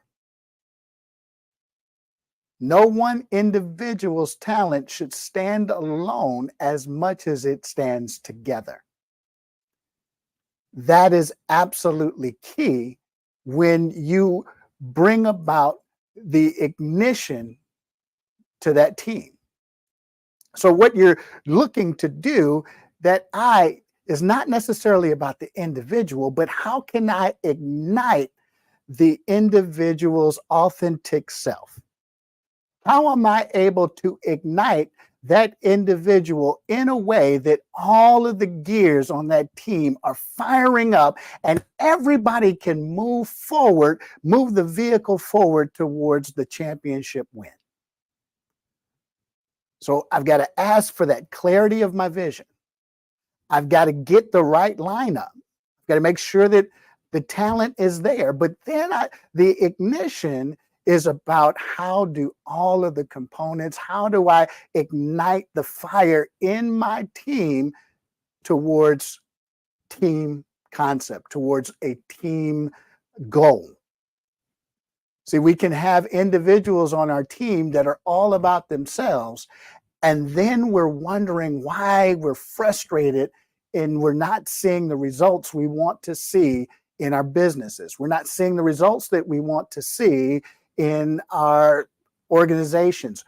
We're not seeing the results that we want to see. In fact, we're frustrated because we haven't unlocked the power of igniting the individual's authenticity for the purposes of working together collectively. The next letter is a G. It's a G. Growth. Asking for clarity, getting the right lineup, igniting that authentic individual for the purposes of bringing the team together. But the question that you've got to ask here, and hear me when I say this, the question that you have to ask here is does the person that is on your team possess the capability and the ability to grow with you? Do they possess the capability and the ability to grow with you? That's a powerful question. Because oftentimes when we're putting our teams together, oftentimes, especially when we're starting out, based on familiar relationships. We're putting those teams together because they feel good, but not necessarily because they are good. I'll say that again. We put our teams together because the relationship feels good, but not necessarily because it is good. We waste time on moving our organizations forward because we're oftentimes unwilling to have the crucial conversations that are necessary to bring about growth in the individual. Now, I know you're saying, well, they're a family member. Yeah, well, family can be tough to work with. Do they possess the capability and ability to grow with you? Well, we're childhood friends. We go way back. Again, do they possess the capability and the ability to grow with you? It's not personal. If you have a vision to change the world, if your vision is designed to impact globally, then sometimes you have to have that crucial conversation. Now, the people that are supposed to be on the team, they will possess the capability and the ability to grow with you. They're going to be vested in growing themselves, in developing their capability, developing their skills, developing the things that will take them higher, that will elevate their game. And ultimately, because they are elevating their game, they're elevating the game across the board for everyone. Unfortunately, some people that are a part of your team, they've hit their ceiling. They've hit their ceiling. They can go no further. And we will allow our emotional attachment to the relationship hinder moving the ball forward. It hinders us from going into the next room, the next space, the next place that our business is supposed to go. Those in business have heard the story of the McDonald brothers and their limited vision, their unwillingness to move beyond the comfort zone of what they knew caused them to miss a global opportunity. Ray Kroc seized that opportunity and literally grew beyond the capacity of the McDonald's brothers. If you're looking to take your organization from just helping a few to helping the ones that you have been called and created to help, then you may have to ask the question, do the team members that I have on my team right now possess the capability and ability to grow with me? Now, my final letter in alignment or in align is new. So we've asked for clarity on our vision. We've got that clarity. I've got it. I'm clear on my vision again. And I've built the dream team. I've got the lineup that I need. And I've ignited that authentic talent, gift, ability to to operate together. And I know that the person on my team, or the people that are on my team, have the ability and capability to grow. But here's the critical question. The critical question. Am I willing to release them when it's time? Am I willing to release them when it's time?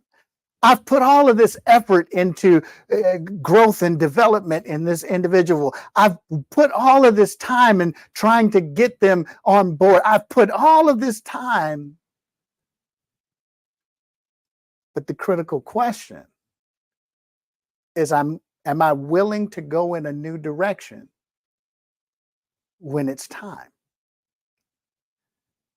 Part of the roadblock to success in any organization is the fact that we like all of our toys in our sandbox at our zip code.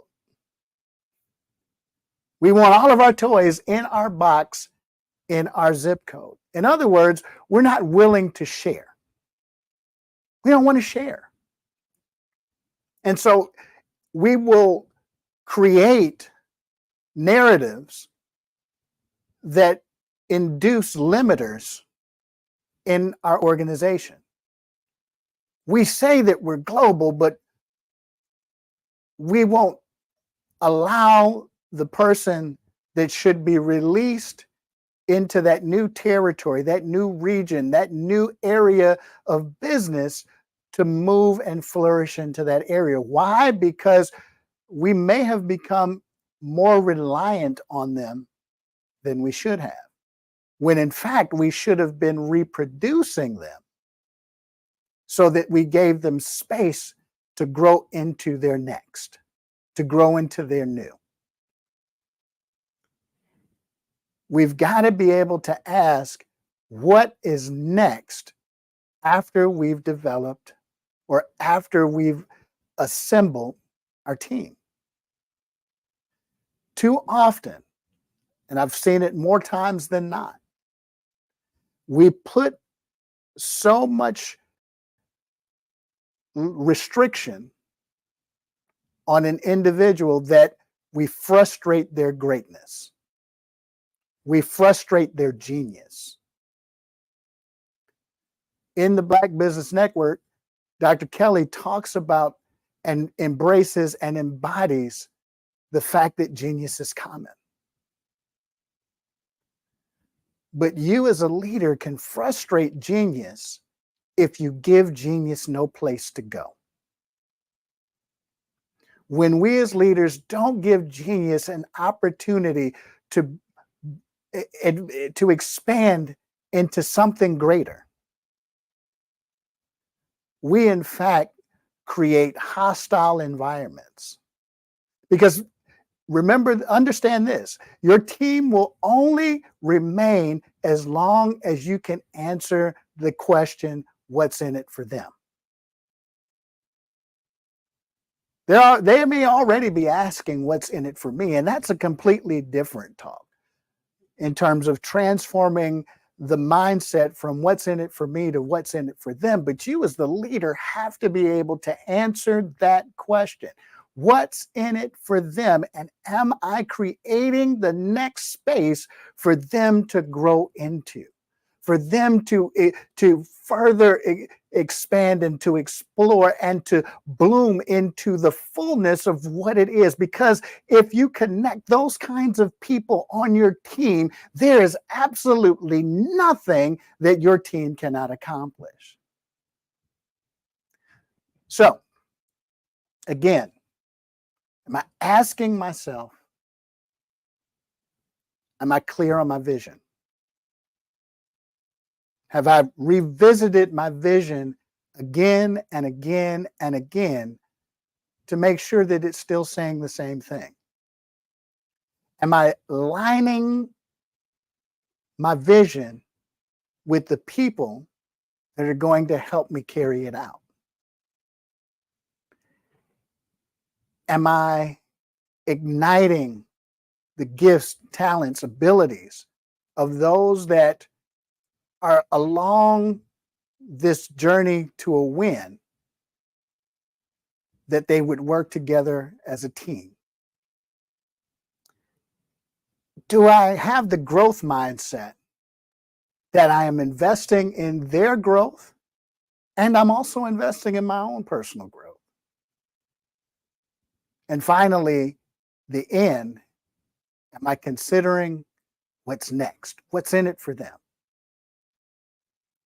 When we align our mindset, when we align our teams along these lines, what we're going to find each and every single time is that we create teams that are aligned to win.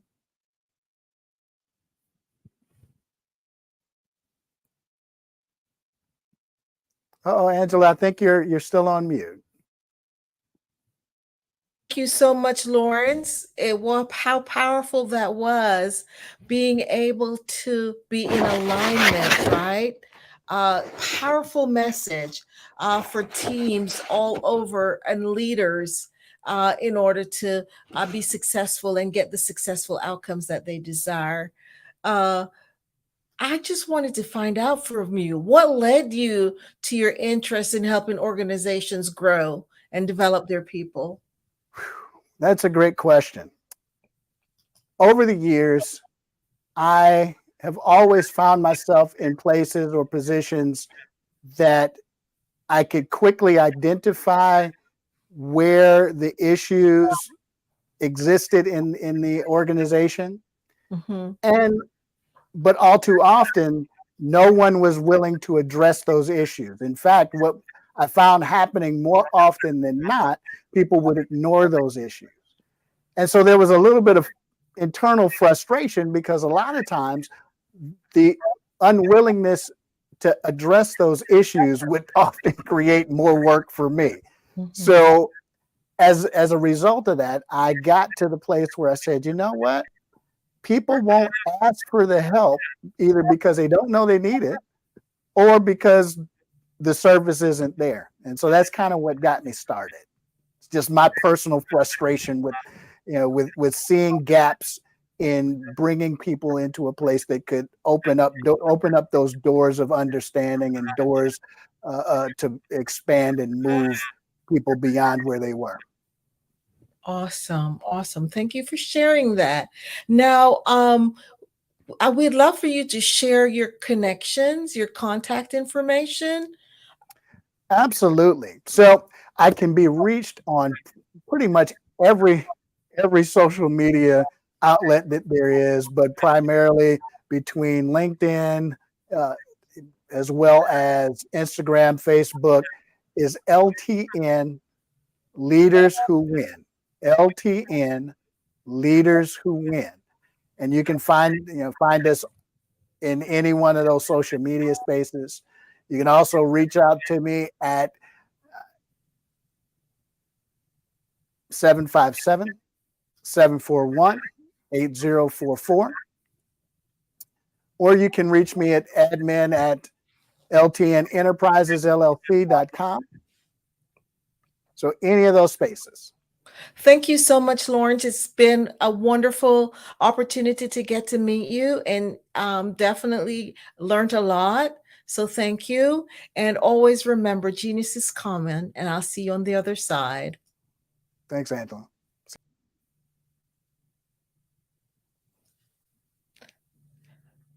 The Black Business Expo's mission is to raise funds for high school seniors going to college or K-12 entrepreneurs.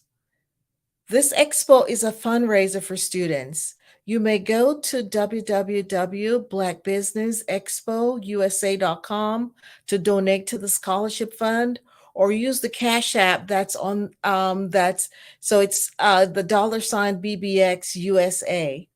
Our goal is to give laptops and up to $5,000 to 10 students. Students can register at www.blackbusinessexpousa.com. Every dollar counts, so we want to remind you to donate to the scholarship fund. We want to thank our Black Business Expo USA sponsors for this month, August 2023.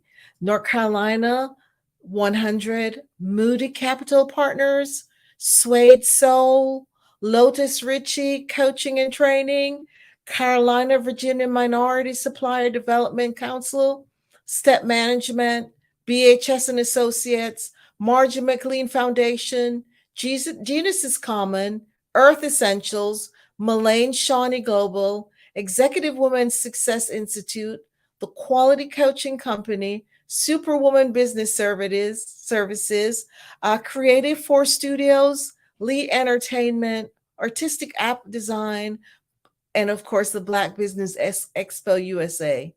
Genus is Common, and I'll see you on the other side.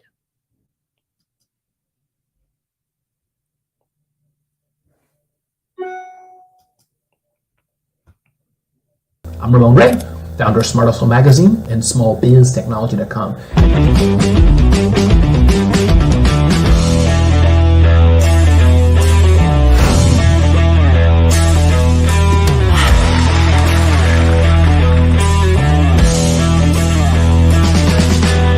You're here today to celebrate small business success. Stand up on your feet.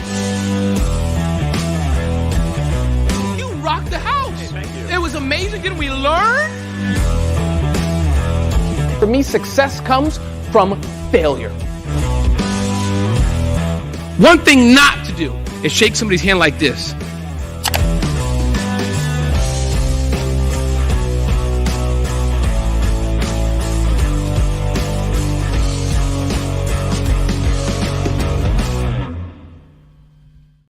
I'd like you to imagine with me, if you will, opening an app where you can collaborate with like-minded individuals from around the world, get inspiration and in-app tools to launch and grow your business, as well as share your knowledge and earn compensation, all in one app.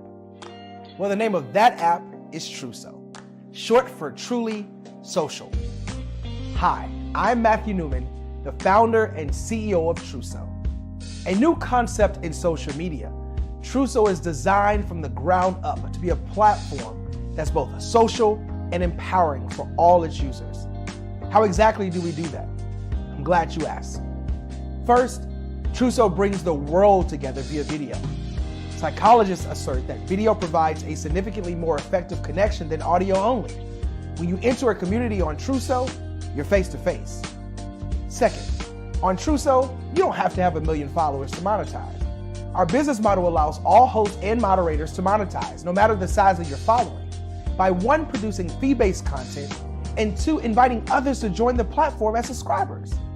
Even more, Truso has an in-app resource library with over 100 free resources, forms, and documents to help you build your brand and grow your business.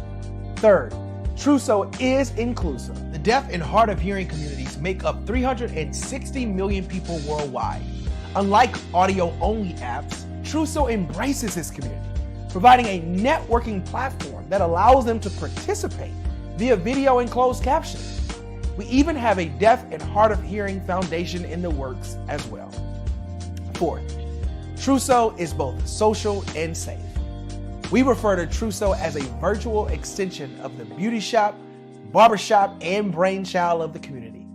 A place where there's laughter, along with wisdom, growth-oriented conversation, and genuine connections in a safe space. Truso even has proprietary security to ensure we maintain a safe environment for everyone. Where are we at now?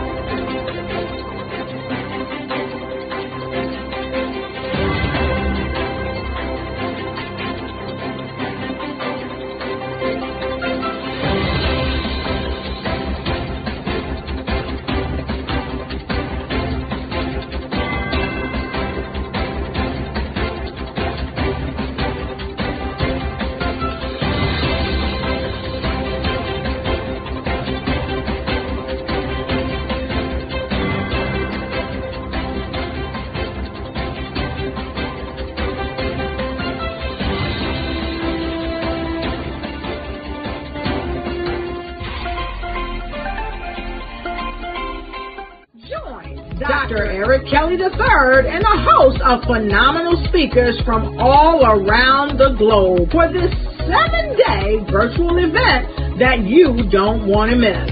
The mission of the Black Business Expo is to raise scholarship money from kids all the way from high school, all the way from college. The Black Business Olympics is one of the largest Black business showcases in the world. It is an opportunity for businesses and companies to showcase their businesses globally.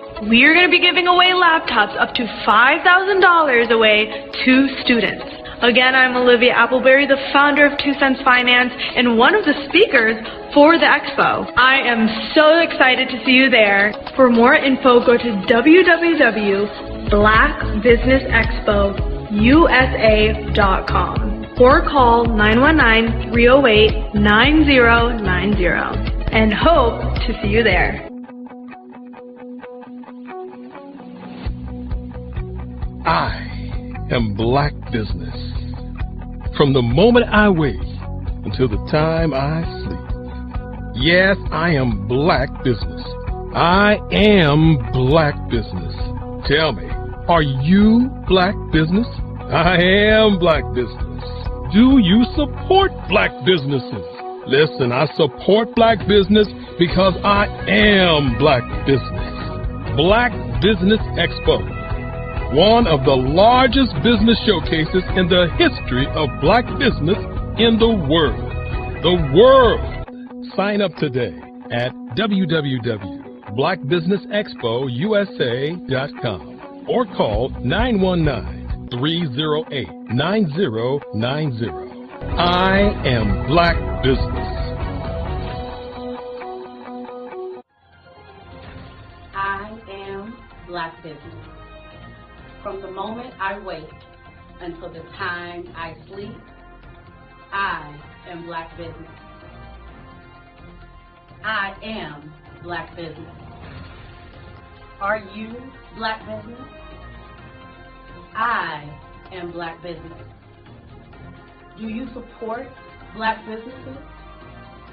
I support Black business because I am Black business. Black Business Expo, one of the largest business showcases in the history of Black America in North Carolina. Black Business Expo, one of the largest business showcases in the history of Black business in the world.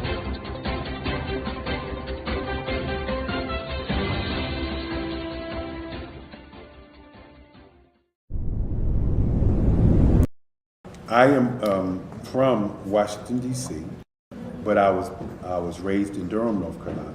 I came to Durham when I was about 5 or 6, and then I traveled back and forth to D.C. because it's where my people are from. One of the unique things about my family is my mother, she's also an artist. She does quilting, and she does a lot of artistic things, and then my son, he draws with both hands, his right hand and his left hand like I do. So that's kind of a family trait. And then my other son, he's a videographer, and my daughter, she works, she's a regional vice president for Sunglasses. When you start out drawing and sketching, you want to continue to explore, you know, each avenue. I do pastels, I do pen and ink, I do painting, I do acrylics. I haven't done oils yet. But I try to do all facets of art. What I say to a lot of times to people is, you know, you can't put yourself in a box when you're an artist. You have to explore. And over the course of my life, I've tried to explore different mediums. I also do sculpture as well. I choose my subjects by the intensity that they have in their faces, or the intensity that somebody is moving, because I do more than portrait drawings. I also do I do abstract, and then I do figurative drawing also. Well, what happened in this particular show is that I started out trying to come up with something that would be a little bit different than what everybody else is doing. So I was working on a Barack Obama show, and they wanted me to do some paintings of Barack. And so what I did was, because of the deadlines, I kind of did it kind of fast. And then I realized when I was doing it fast, I enjoyed it. And so then I started doing other pieces the same way, and I started to enjoy those pieces also. And so I came up with this particular style, and it's a style of lines and colors. And what's interesting is that when I was in college, I did a show called Lines, Colors, and I talked about the boldness of the blacks, the hotness of the whites, and this is how this has come about, later on in my life. And the colors comes from a lot of the entertainers that I work with, where they wear different colors. They don't wear, your plain reds or your whites. They wear different colors, and so that's also another piece of what's giving me the colors. The subtitle of this show is Faces That Speak Life. That's real critical. Faces that speak life. Each one of these pieces is a life source and a life energy that's being put on display for people that are looking at it. I always say in terms of my art, it's not important that I draw them. It's important what you get out of what I draw. I don't try to just draw it because you like it. People wanted me to do prints. I didn't do prints.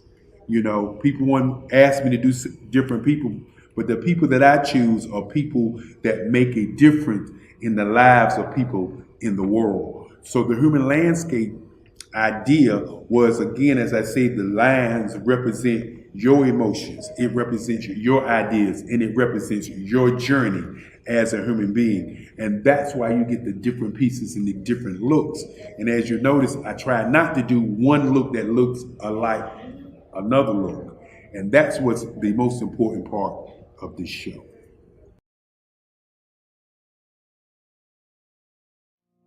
Did you know that approximately 333.34 million businesses exist today, according to a report from 2021? And you may be one of those businesses, or maybe you're not in the business market yet, but you're aspiring to be a business owner. Well, guess what? You're in the right place at the right time. Because let's face it, everything is about timing and opportunity. Hi, my name is Dr. Lotus Richey, and I'm the CEO and founder of the Lotus Richey Coaching and Consulting LLC, along with the Lotus Richey Ignite Show. 15 minutes of success with Dr. Lotus Richey, as well as books to boom your business and bring who you are. And today, I want to bring this amazing message to you about the Black Business Network and the Black Business Olympics. See, the Black Business Network and the Black Business Olympics is designed to help people just like you, that's right, that look like me, to take their business to the next level. Not just in your front yard or your backyard, but globally. The Black Business Network and Black Business Olympics is designed not to just help you survive, but to help you thrive. So join us today as we come together with businesses all around the world to support our students, our children, our young teens, our young entrepreneurs. What we do is we come together to help raise funds for students who are aspiring to be business entrepreneurs, who are aspiring and who are thriving in college. We endow them with a wonderful opportunity to gain scholarship of either a laptop or several thousands of dollars. And we invite you to help be a contributor to this amazing opportunity to help someone that looks just like you. So join us today at our website and let us connect with you and help you ignite and take flight in every area of your life on the Black Business Network and the Black Business Olympics. I'll see you on the other side.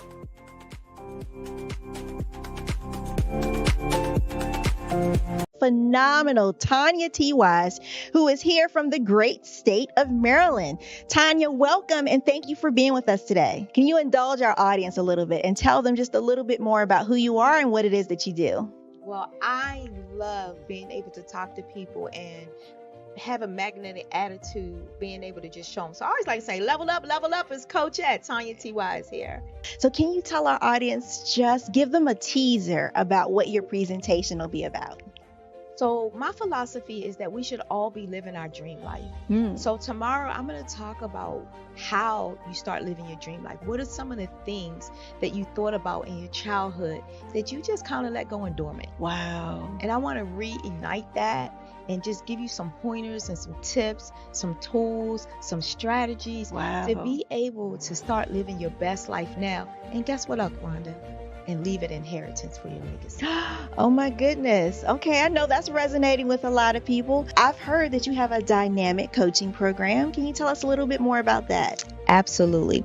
So our coaching program help people that have the lack of time, that lack strategies, and lack the confidence to go after their dream life. So we help them implement tools, we help them implement strategies, as well as give them resources so that they can live their best life now and leave that inheritance. Wow. Oh, I love that. I love the leave the inheritance part. Listen, you are dropping some major nuggets, and I know a lot of what you're saying is resonating with a lot of people, but I think we're all curious. How did you even make this transition into the speaking and coaching arena? What's the story behind this? So I started out in finance, and I realized that a lot of people don't necessarily go after their dream life because of the lack of finances or the education behind finances. But it wasn't until I lost my firstborn, my only son, that life changed for me. And where I was going after it all, living the corporate life, hit my 6-figure income, and living in my dream house with my dream man, driving my dream car. I nearly lost it all when I lost my son. And so I realized it only takes one financial catastrophe that can change your entire life. That's what made me start All New Beginnings. Because no matter what's going on in life, there's a new beginning. And because of that, we develop a program called Wise Minded. My little slogan is, don't just dream it, let's live it. If they want to connect with you or work with you, what is the best ways for them to be able to do that? Well, for my social media guru, you can connect with me on every single social media platform as Tanya T. Wise.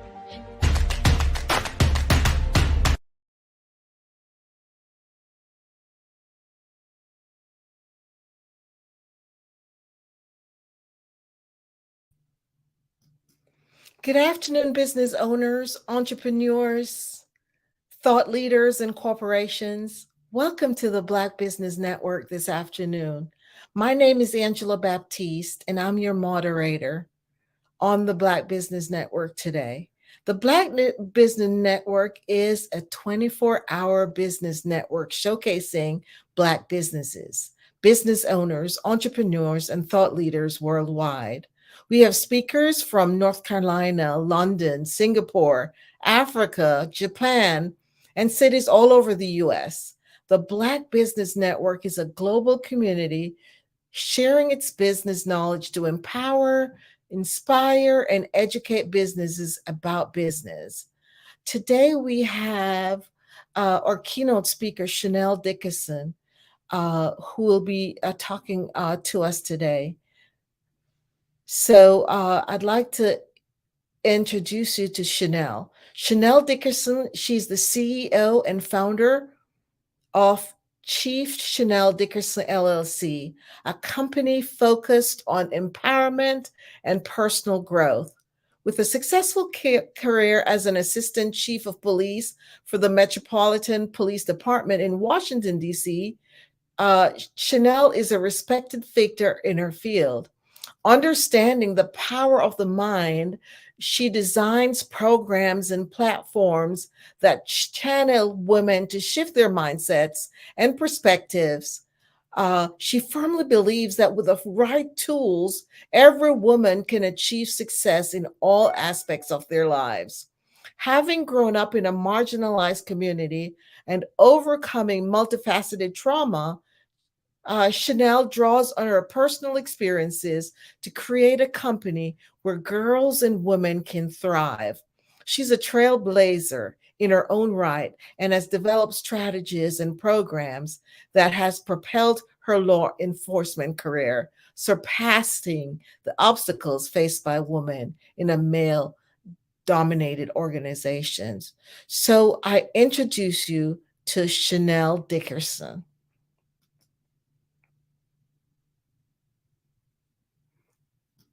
Hello, Chanel. Hi, sorry about that, Angela. Thank you so much for that warm introduction. I like to thank Black Business Expo and Network and Olympics for having me here today, because I know what I have to say will change the lives.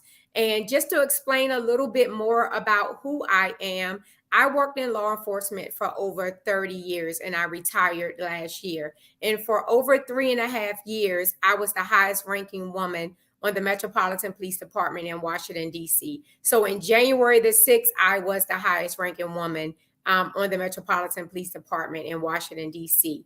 So I wanted to start a little bit about why I decided to create my coaching, consulting, and speaking business. I have branded myself as an empowerment strategist, working in law enforcement, and I work in the community where I grew up. I grew up in the District of Columbia in Southeast DC. And so I saw a lot of the challenges that the community faced, that the Black community faced as a whole. But I knew what challenges I faced as a girl growing up in poverty, how predators tried to take advantage of the children in the community. And women were the head of households and they were trying to navigate the crime, poverty, and just taking care of themselves. And so seeing that for over 30 years and trying to fight for women's rights in a male-dominant profession, I thought about, like, what would I do once I retired? And I thought about a lot of names for my business. And I decided on Chief Chanel Dickerson, LLC, because I'm known as Chief Dickerson. I have credibility and my reputation in the community. People know of me as an empathizer. Like, that is who I am. Emotional intelligence is important to me because I like to know how I feel, why other people feel, and I am a root cause analyst. So to say all that, that's what birthed Chief Chanel Dickerson, LLC. My focus have been on women and girls, although I work with law enforcement agencies, nonprofit organizations, but my niche is on girls and women. And it's obvious because I was a girl that grew up to be a phenomenal woman. It is my mantra that a woman can truly have it all when the core values are instilled within a girl. So what I want to talk to you about today is overcoming limited beliefs and self-doubt.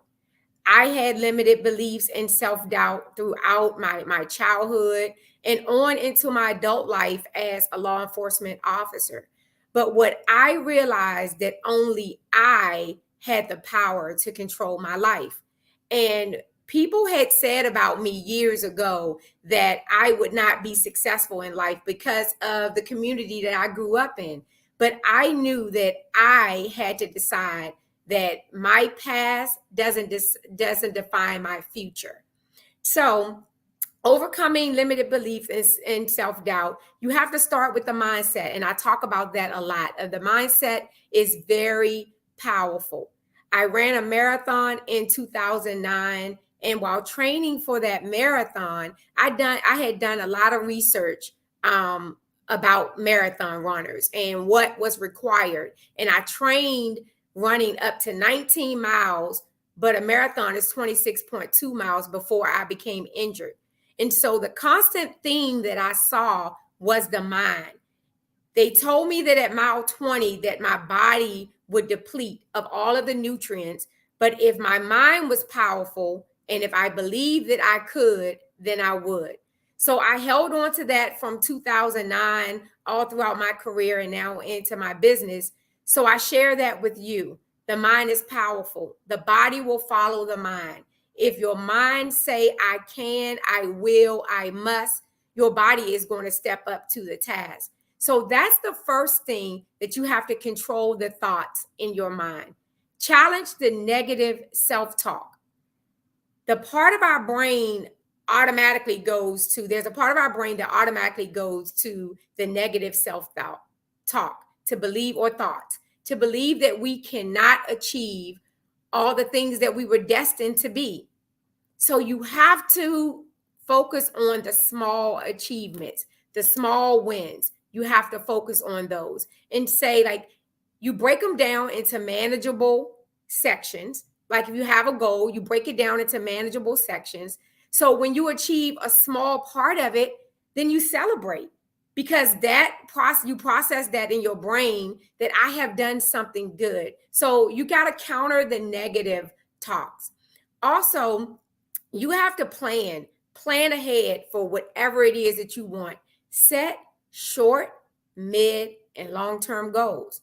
Because when I think about like where I want to be in the next 6 months, and then the next year or two, or the next 5 years, like you have to write those things down. But I caution you not to go too far, right? Because if you are a person that's struggling with limited beliefs and self-doubt, you already believe that you can't. So looking 5 years from now, you can't even imagine what you're going to do tomorrow. So you definitely don't want to project what your life is going to look like 5 years from now. So start small. Get a piece of paper or take the notes section in your phone and just say, where list 3 things. Like, where do I want to be? What 3 things I want to accomplish in the next 6 months? And then think about one thing that you're doing right now that will keep you from achieving those 3 goals. So you need to remove something out of your life. It may be people, places, or things, whatever that is. It may be one thing you need to move out of your life. It may be several, but let's just focus on one. And then look at what is the one thing that you need to do differently to be able to achieve that. For example, if you want to buy a new car, maybe your spending habits, you have poor spending habits. So you need to save more money to be able to buy a new car. So just being intentional about what it is that you want and being strategic about it. Because what happens is sometimes we are paralyzed by fear. I've seen this, in the Black community. It's not all it is exclusive for the Black community, but because I grew up in the Black community, I understand some of the challenges that the Black community have. And sometimes we're paralyzed by fear. We allow fear to creep into our heads, and then we do not believe that we can be successful. And what that also does, and I saw it in my career in law enforcement, and I will refer back to that because spending 30 years, I spent the majority of my adult life in law enforcement. So I know a lot about people and interacting with people, and I want to help those communities. I want to continue to serve those communities, but also take my business globally, because I know the needs in Washington, D.C. are the needs all around this world. So when I talk about what to do next in reference to the self-doubt, is when you think about what is it that I want to do, right? What is it that the fear is keeping me from doing? And so you think about, do you want to finish your college degree? Do you want to change jobs? But the fear is paralyzing you and you feel like you can't do it. And so what happens when that fear paralyzes you? Sometimes jealousy and envy creeps into your head because you see your friend, your family, your neighbor, your colleague, they're thriving in their education, in their careers, finances, relationships, and you are looking at your life with a negative comparison because you're comparing where you want to be or where you feel like you should be, but you're not putting in the work. So the other part of limited beliefs and self-doubt is own your own part in your life. Because what we often do is we always blame someone else. Like, I get it. My childhood was not the greatest, but I cannot stay stuck in where I was in my childhood and not succeed in life. And so the one thing that I realized early on that I had no control of is the family I was born into. Now, I love my family. My parents did the best they could for me. My mom actually was a single mother, and she did the best she could. But I couldn't control that. But I could control what was next for me. And so that's what I want to say to all of the viewers is only you can stop you. What is it that you want to do? Visualization is key. You have to be able to see where you want to go or what you want to have. Write it down. Get a journal. Go back to the journal to be able to look at it and see where your progress is and what you need to do things differently. Do not be afraid to pivot. Pivoting is key when you're on the wrong track. And sometimes in life, and I know this has happened to me, I have come to the fork in the road where there was a fork on the left and the right, and you choose one path and you get halfway down and you realize that that path is not working out for you. Don't be afraid to turn around and try a different path. And that's what happens. Some of us get into careers that we're not passionate about. It's not our purpose. We just go there to make money. We're unhappy every day. And we have all of these ideas that are just stowed away in our brain, and no one ever realizes our full potential. So I say to you to focus on that and be intentional about that. And I want to take you into my last project that I'm working on, because that ties into overcoming limited beliefs and self-doubt. And what Chief Chanel Dickerson did, I decided in February of 2023 to start an anthology, a book anthology. It's titled Uncuffed Voices, Her Story is My Story. And what that book entails is there's 19 women in law enforcement, including myself, where we have former and current women who once wore the uniform and the badge, join forces together to write a collection of stories to inspire, motivate, and empower others. Although our goal is to empower women, we want to empower everyone, because we know that some of the challenges that women have experienced in our fields, that it could be translated into multiple fields for women and for men. And so that book launched last Friday, and it became a #1 bestseller on Amazon and #1 bestseller in 11 categories, and bestseller in 23 categories, and also #1 international bestseller. And that is huge for me, because I saw with the 18 other ladies that some of them were trying to overcome limited beliefs and self-doubt. So it takes me to this point that mentorship, influencers are important, positive influencers. So ask yourself, who is in your core group? And I ask the question with women often, is your circle of women a group of people who would mention your name in a room full of opportunities? Will the women in your group mention your name in a room full of opportunities? If not, you need to find a new group. When self-doubt kicks in and you think that you can't do it, you need to have a mentor, someone who believes in you, to be able to tell you that you can do it. I keep using the word intentional because you have to be intentional, and you have to plan in order to be successful. Because they always say that if you do not plan, you will fail. That is what happens. It's not that you should be worried about that you create a plan and your plan failed. It's that you never created anything and expect it to succeed. That is not how life goes. So I'll talk a little bit more about how I overcame self-doubt. Is I was intentional about where I wanted to go in my career before I started my own business. And I knew I wanted to become an executive at the police department in the nation's capital. So I did the research of what did it take to achieve that level in the nation's capital. And education. I had started and stopped with my education for many years. And I started the police department at 17 years old as a police cadet. So I passed on my scholarship to college, and I decided that I wanted to be a police officer and serve my community. So I did not go back to school. I worked the job and ascended the rank to sergeant. And one day I was passed over for a promotion. And I was wrongfully passed over for a promotion. And I decided at that moment that only I could control my destiny. And so what I decided to do is go back to school and finish my undergrad degree, because what I knew is they could not take away my education.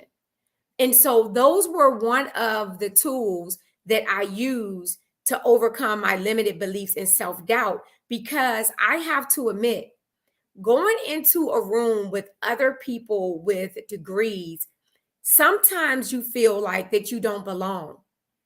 Although you may have the experience on the job, but because you don't have the education, that you may feel like you don't belong there. And now I'm not saying that you don't belong there. Like, you belong in any room that you place yourself in. But that's that negative self-talk that got in my head that said, you're not good enough. You don't belong in the room. And I said I wanted to do something about that. So I went back to school and finished my undergrad degree so I can be prepared for the conversations that came at any table. Well, I felt I would be prepared for the conversations that came at any table. And so what happened after doing that, my career skyrocketed. And if anyone know anything about a rank structure, I was a detective sergeant in July of 2014. But by March of 2018, I was an assistant chief of police and headed a bureau of 1,100 men and women. So when I started to shift my mindset and worry about things that I could control, because I knew my why I decided to join law enforcement is because I truly wanted to serve my community and help people. And nothing that happened within the agency or outside of the agency could change my why. So I elevated throughout my career, and then I changed. You know how I say you can pivot? You pivot, right? You pivot. And I said, I would like to become a chief of police. Actually, I said that when I was 17 years old, that I would become the first female chief of police in Washington, D.C. And they appointed another female. I wasn't in the ranking at that time, wasn't even eligible to be in the ranking. And then I said, I'll be the first Black female chief of police in Washington, D.C. And so it's okay to pivot. And what I did with that, I looked at now, what is required for chief of police?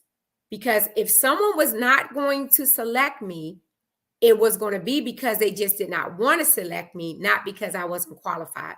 So it was those tools that I used to prepare myself to say, I am going to make sure that I am good enough for any area or any room that I enter. So I went back to school and finished my master's degree in Homeland Security. So I did all of that with the preparation that I would become a police chief. And in June of last year, I decided that I would retire from the police department. I decided that it was more important for me to stand up for women's rights inside of the police department. Although I would be blacklisted and blackballed and the microaggressions and the gaslighting and all those things that takes place when you stand up and go against the grain, right? And so what I look at today, that I have absolutely no regrets, but that came from years of preparation, preparing my mind, not being overly concerned about what other people thought about me. Because if I do not seek your advice, I am not going to take your criticism. I'm just not. And what you have to focus on is someone is always going to not like something that you do or you say, but you have to focus on your heart. Where do you want to see yourself in the next 6, 3 years, 5 years? Do you want to see yourself as being someone who followed your own heart, and decided to pursue your purpose? Or do you want to be someone who decided to either not fulfill your dreams because you're worried about what other people may say or think about you? Or are you going to try to follow their dreams? Because that happens. We see other people doing things and it may seem easy to us, and we defer our dreams or our purpose and we try to go their way. And then we run into all of these roadblocks. It just may be because you're on the wrong path. And sometimes it's okay. And I said that before about the two forks in the road. It's okay to not know. It's okay to say, I made a wrong decision. It's not the end of the world.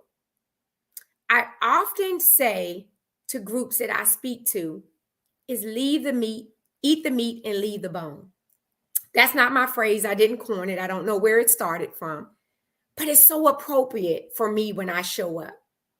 I spoke last week at U.S. Customs and Borders Protection's women's group, and I talked to them about like my tech person before I left, and she prepared the presentation, and she said to me, I hope everything goes well with your presentation. And of course, when we got there, nothing went well. There was technical issues for the first 15 minutes of the presentation, but I was able to adapt. And I told the group that when my technician said, I hope your presentation goes well, my response was, I know it will. And she paused and said, wow, that's a great mindset. And I said, it has to be, because if I show up to give it my all and do my best, that's all I can do. And what you need to know is that your best will change from moment to moment. If a day you're not feeling well, if you lost someone in your family, maybe your job is just enormously stressful with all of these deadlines, maybe your performance may alter a little that day. But show yourself some compassion and give yourself grace, and know that you still can live to fight another day. That day does not decide who you are, and you just get back into the race. You get to decide who you are. I often talk about how we define who we are and we determine how people treat us. And the other thing I'll talk about with that is how you show up at work. How you show up at work, if you do not prioritize family, friends, all of the other things that are important to you, your job, your career is not going to do that for you either. You determine. So what I found with myself is I would always take calls after hours, even before I was required to do so. I sacrificed a lot of family engagement. And what happened is that caused burnout. I didn't even understand what burnout looked like. I was experiencing the lack of patience, the sleeplessness, the gaining weight and not eating healthy. Like all of these things was happening to me, and I didn't like the person who I had become. And I felt like I was regressing. I had made so much progress with limited beliefs and self-doubt. And I felt like all of a sudden, one thing happened in my life and it was changing the way I viewed myself. So I'm letting you know here today that just because you may be on the right track, just know you could be only a couple of seconds away from reverting to who you are. But mindfulness and self-awareness is crucial in order for you to bring yourself out of it. You just have to know in life what things affect you. What's your sources of stress? Can you remove them? Can you minimize them? So there's a lot to take in with what I've said. I know I've said a lot, but it's important in reference to for your mindset to be clear on what you need to do in life. And so I am excited about where my business is going to take me. I have a 12-week program working with women to help them build their confidence so they can dominate their careers, relationships, finances, and education. Thank you so much, Chanel. That was powerful. Thank you for being one of those women who felt and did what was, you felt that call and you did it. You took that fork in the road and did what you needed to do. Yes, thank you so much. Thank you. I just had a few questions that I'd love to ask. I'm sure the audience wants to know. While working in law enforcement, did you experience any self-doubt at all? Oh, absolutely. And I kind of mentioned it a little bit before, is I started with self-esteem issues when I was younger, and it entered into my adulthood, into the police department. And working in a male-dominant profession, you often feel as a woman that you're not good enough to be there, that you have not earned your right to be in that profession or to be in any rooms you enter. How did you overcome that? Well, it started with practicing self-care. I had to start working on what was causing the self-doubt. I had to look at like my childhood trauma and focus on healing from my childhood trauma, because that was a source of my self-doubt. I didn't realize that it was, but once I started going to therapy and working with a naturopath and eating healthier and exercising, I realized the source, because oftentimes we miss the root cause. Like we see whatever the problem is, and we normally go in to try to fix the problem, but what caused the problem? And so that's what I did, and that's what helped me overcome. I'm a big journaler. And so I like to journal, and I write down a lot of things that happen during the course of my day and my emotions, how I feel. Oh, interesting. And I know you talk about working in a male-dominated field. How did you, and how do you navigate being a woman in that male-dominated profession? Basically, it's preparing yourself for the position. What I did not want to happen is I did not want to become a diversity checkbox. I didn't want someone placing me in a position because I was a woman or because I am a Black woman, and then I'm not able to fulfill the task.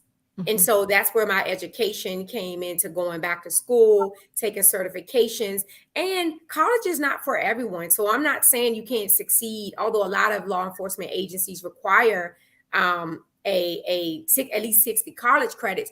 But I am an avid learner, right? Always continue to read and learn something new. So when you're in the room with other people, that you can speak intelligently about any topic that you want to talk about. Wow. So how do you invest in yourself and practice self-care?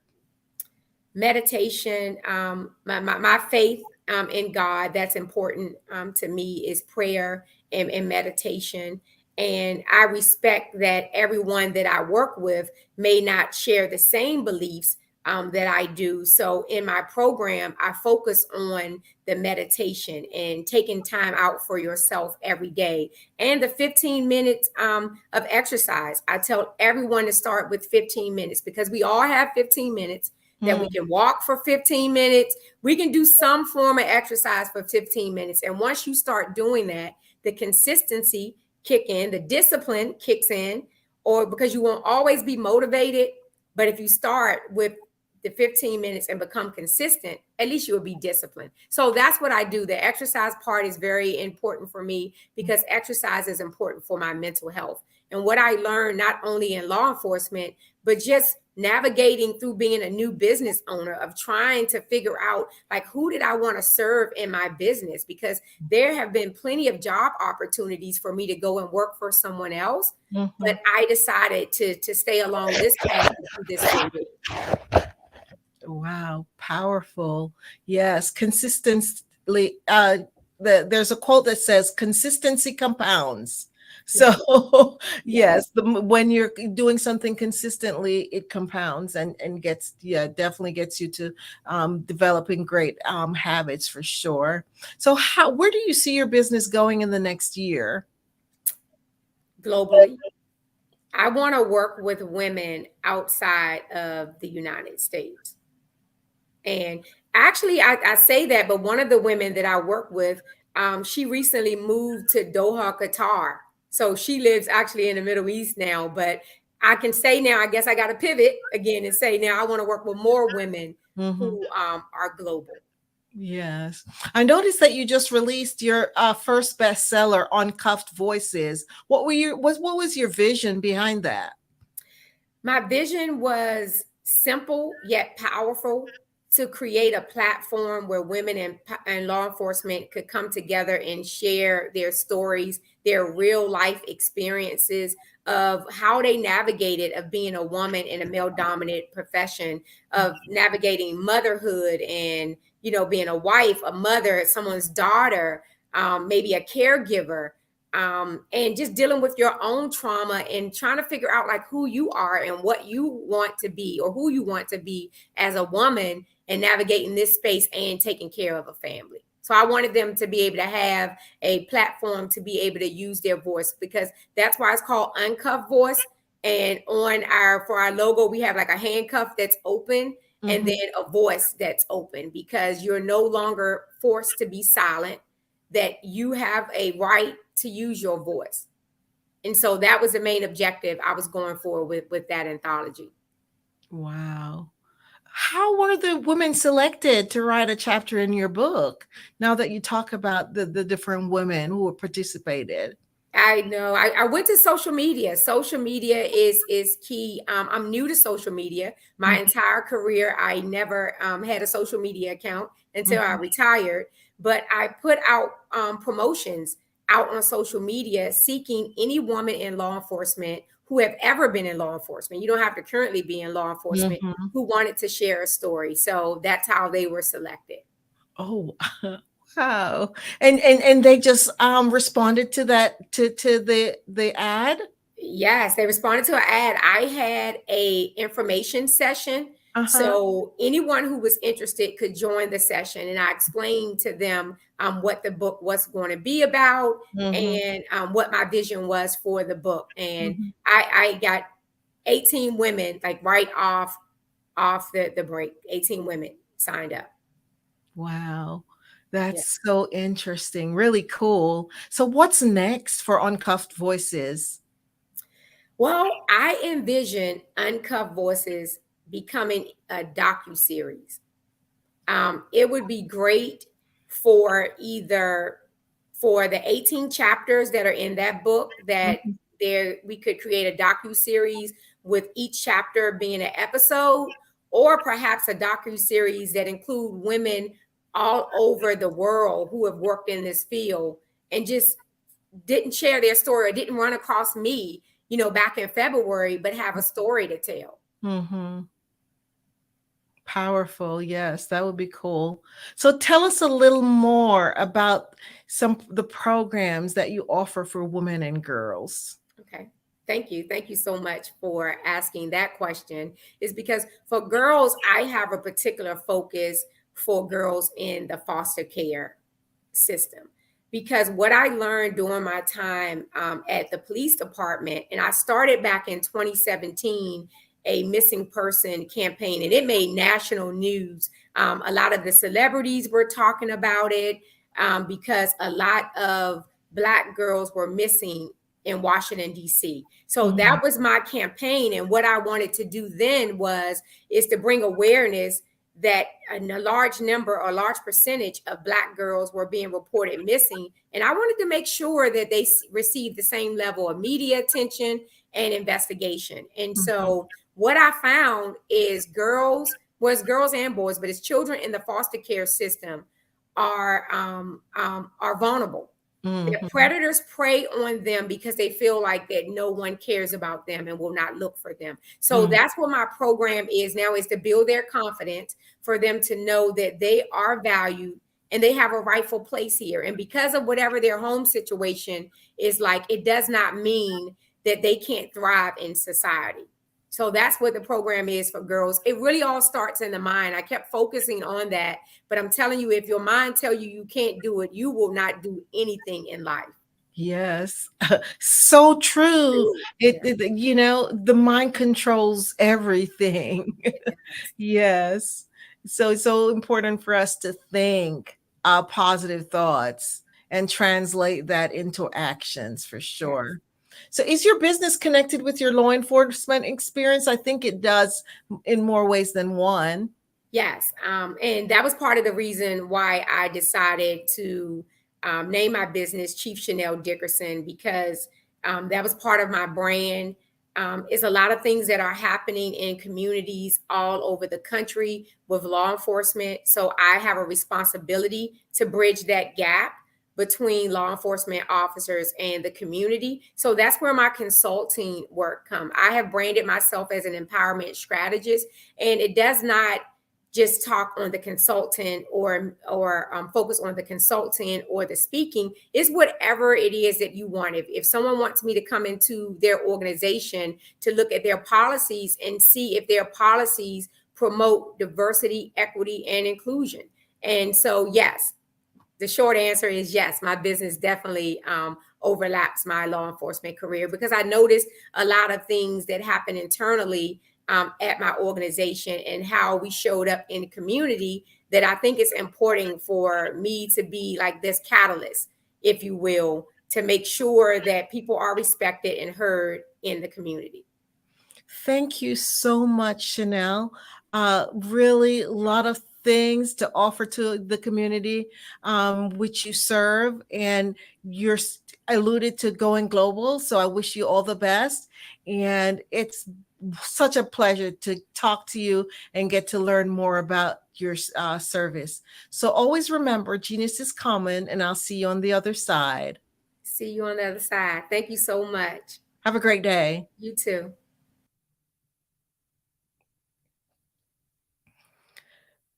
The Black Business Expo's mission is to raise funds for high school seniors going to college or K through 12. This expo is a fundraiser for students.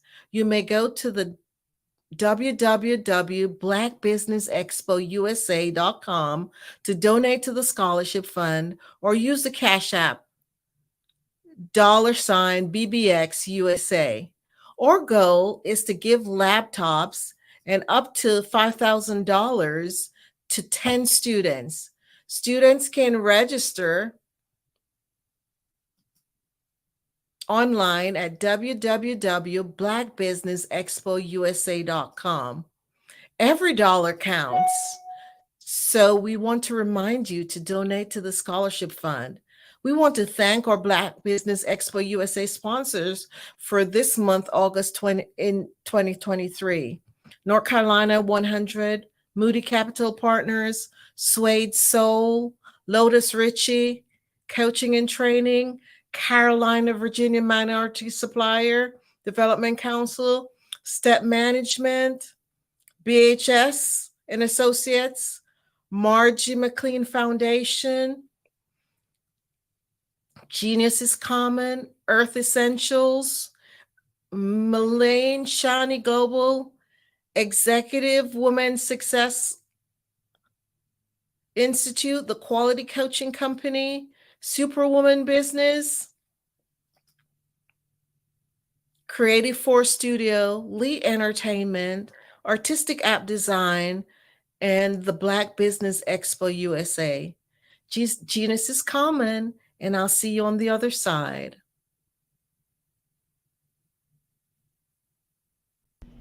Why do I do what I do? You know, my life coach asked me that a few years ago, and she said, Tony, what's your why? And I told her, and she said, girl, you've already accomplished that. Perhaps you need a new why. Hi, Tony Harris, Amy Hoydu with Say It Said Marketing, one of your students. And just wanted to say thank you, Tony Harris, for spending so much time with me and giving me that boost in my business that I so drastically needed.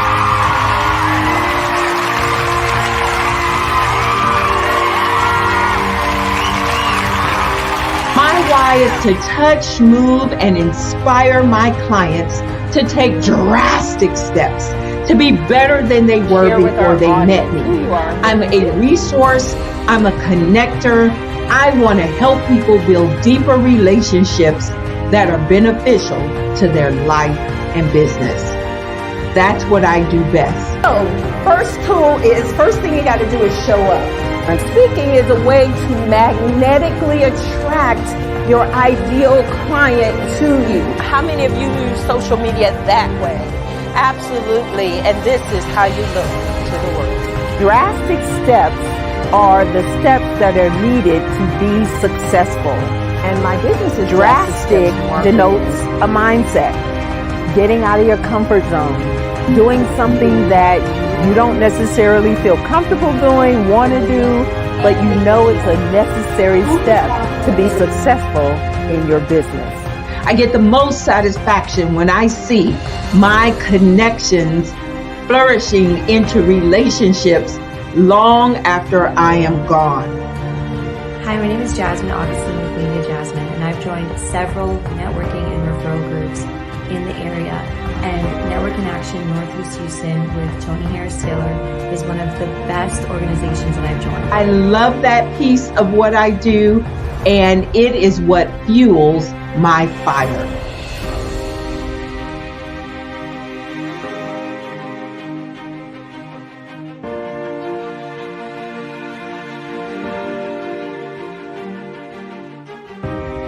My name is Tony Harris Taylor, saying take a drastic step today for a fantastic tomorrow.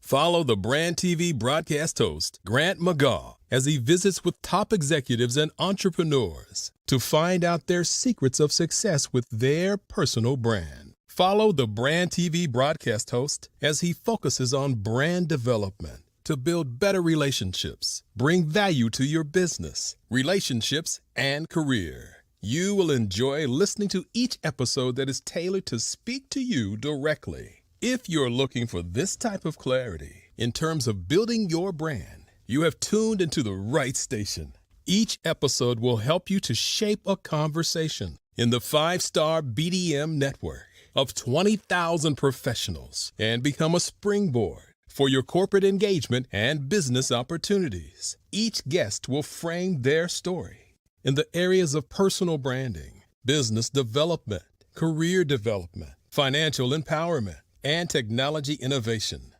Grant McGaugh explains why he is the CEO and owner of his own professional career. Grant is an accomplished business leader and entrepreneur who wants to give back to individuals to grow their personal brand strategy. Tune in as he weaves his story about new possibilities, while to you exceed expectations. If you love storytelling, this show will make for fun.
Dr. Eric Kelly III and a host of phenomenal speakers from all around the globe for this 7-day virtual event that you don't want to miss.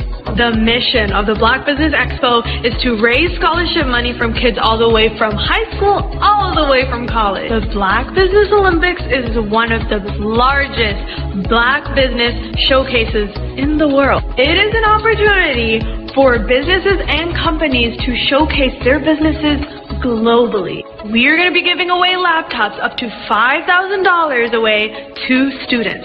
Again, I'm Olivia Appleberry, the founder of 2 Cents Finance and one of the speakers for the expo. I am so excited to see you there. For more info, go to www.blackbusinessexpousa.com or call 919-308-9090 and hope to see you there. I am Black business. From the moment I wake until the time I sleep. Yes, I am Black business. I am Black business. Tell me, are you Black business? I am Black business. Do you support Black businesses? Listen, I support Black business because I am Black business. Black Business Expo, one of the largest business showcases in the history of Black business in the world. The world. Sign up today at www.blackbusinessexpousa.com or call 919-308-9090. I am Black business. I am Black business. From the moment I wake until the time I sleep, I am Black business. I am Black business. Are you Black business? I am Black business. Do you support Black businesses? I support Black business because I am Black business. Black Business Expo, one of the largest business showcases in the history of Black America in North Carolina. Black Business Expo, one of the largest business showcases in the history of Black business in the world.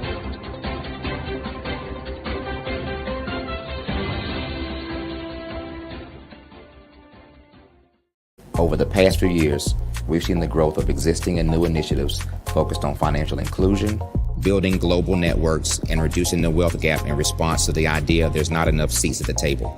Whether their outcomes are to increase the representation of Black executives on corporate boards, ensure an inclusive global economy, or to create new U.S.-African commercial pathways, the strategies are often carried out by separate programs. The question is, should they be? With the continent of Africa being home to more than half of the world's fastest growing economies, the youngest workforce, over 400 companies generating more than $1 billion annually, 700 generating more than $500 million annually that are poised for growth, and being the destination of nearly $5 billion in venture capital in 2021. Diversifying U.S. and Africa commercial engagement by building bridges between African businesses and their U.S. diaspora should begin being seen as mutually beneficial. From helping to reduce Africa's enormous capital gap to catalyzing two-way trade opportunities, the COVID-19 global pandemic hopefully has taught us that global challenges and opportunities are more interconnected than we thought. During the pandemic, African companies like Unicorn Flutterwave, insurance provider Reliance Health, ride-hailing app Yasir, and 54Gene, the continent's first bank of DNA on people of African descent, prove that when African companies have access to networks, capital, and information, they grow big, grow fast, and create solutions that are valuable to the world. This is why Be Direct was created. We are the first U.S.-based but African-centric board preparedness and board search company designed to connect U.S. Black talent and corporations to African businesses. Unique and fundamental to Be Direct's success is our process of helping board candidates adapt their experience and networks to an African context before they're connected to high-growth companies that are looking to locally and globally scale. From our focus groups with African business execs and government leaders, we don't ignore the sentiment that business is easy, but people are hard. Having a pool of board candidates with hard-to-access networks and extensive experience across the business life cycle, including successfully raising capital, is table stakes for an initiative like this. So yes, we have that. But corporate or entrepreneurial success in the U.S. does not guarantee success in Africa. Developed alongside industry partners on the continent, our training program, Be Direct Prep, is designed to transpose their experience to create cultural comfort, understanding, and a commitment to helping businesses in Africa scale. Our board governance sessions are African, continental, and country specific. integrated with cultural awareness and dexterity training. Masterclasses led by African industry execs and mentoring and coaching from African continental-based facilitators.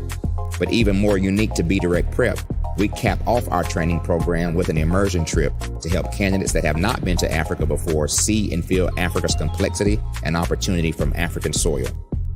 We all know traditional network-based board placement has historically left a lot of us out of ever really being in the paid board pipeline. Our strategy supports the work of many great organizations that are successfully filling seats at U.S. board tables by creating more tables for those that are still left on the sideline. It's time to start seeing the role and value of U.S. Black talent and businesses on the continent of Africa differently. Old perceptions and habits limit economic inclusion. Let's transition Black talent and the African businesses they will support from the periphery of the global economy to its core. Living in a global lockdown, we all know now how fast local and global economies can change and see the value of having businesses that hire, strengthen local value chains, and even grow globally. Status quo in any form holds back progress. We must democratize U.S.-Africa commercial engagement by socially and economically connecting cultures that have long been disconnected. It's time for Africa's U.S. diaspora to redefine their global value by helping African businesses scale continentally and globally.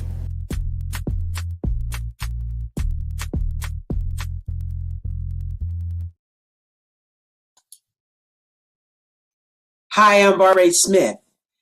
Genius is common. My genius is executive coaching and professional corporate training. As the master executive coach and corporate training ambassador for the Genius is Common movement, I help business owners craft their stories in such a way that you know exactly what they do, what they have, and what they bring to the table. Many times as business owners, we are asked, so what do you do for a living? And we could be crushing in our businesses, but we're not quite sure exactly what to say in a short amount of time. Well, I help you take those stories that are the reason why you're in business and why you're so passionate about your business and craft them in such a way that people are drawn to you as opposed to being repelled by you. Because every conversation, every time you talk to someone about your business, you are excited about it. But are you really conveying what you do, what you have, and what you bring to the table? And do really people understand why you care so much and why they should care that you have the solution to their problem? Well, I'm here to help you with that. As a master storyteller, I can help you with your stories and spin them in such a way that they are intriguing and fascinating. People want to listen to you talk about your business. That's why at the Genius is Common movement, I am the master executive coach and professional training ambassador. That's my genius. And genius? Oh yeah, it's common.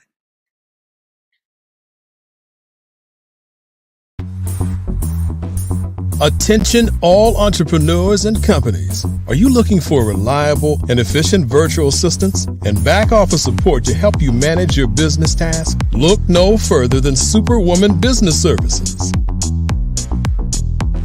Our team of virtual assistants provides a full range of administrative support services, including operations management, social media marketing, and much more. We also offer website design services to help you create a professional online presence that reflects your unique brand. In addition to administrative support and website design, we offer business development and structuring services to help you grow your business and achieve your goals. We'll work closely with you to identify areas of improvement and develop a customized plan to help you reach your full potential. At Superwoman Business Services, we understand that running a business can be overwhelming and time-consuming. That's why we're here to help you fly high and achieve success. Our virtual assistants are highly skilled, experienced, and dedicated to providing you with the support you need to thrive. Come fly with us and take your business to new heights. Let us help you become the superhero entrepreneur you are meant to be.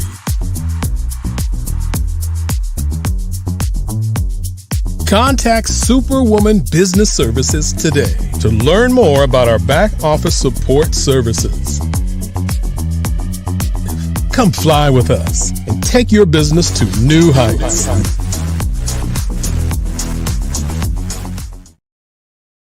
I was born in a little village on the island of Haiti. Many deadly diseases pounded me. It is as if they were on a mission to end my existence on this earth. I refused to give up. In 1983, I left Haiti and came to the United States of America. And I came with $5, 2 shirts. I didn't speak any English. I came to Atlanta. I got a job. I was a doorman. I was a doorman with a dream. What I used to come on stage. I'd rehearse this moment that I'm standing in front of you. That's the power of a dream. Maybe today is the day you begin acting as if you already have it. And then step out with full force. Take a risk. No condition is permanent. Don't let your situation distract you. You are chosen. You are called. You are born for a purpose in this life.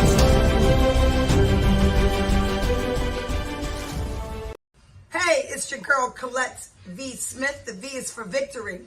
My mama would tell you the V is for Veronica, but it's Colette V. Smith, the NFL's first African-American woman to coach in the history of the National Football League by way of being the first female in 2017 to coach in New York Jets franchise history. Today, I'm the founder of Believe in You Incorporated. Believe in You Incorporated. I got here because I didn't limit myself. I started thinking freely, living life freely. Don't limit yourself. Unleash your power, the power that God created you to be and to have. I got here because I didn't just follow a path. I created my own. You can do the same thing. You know why I know this? Because genius is common.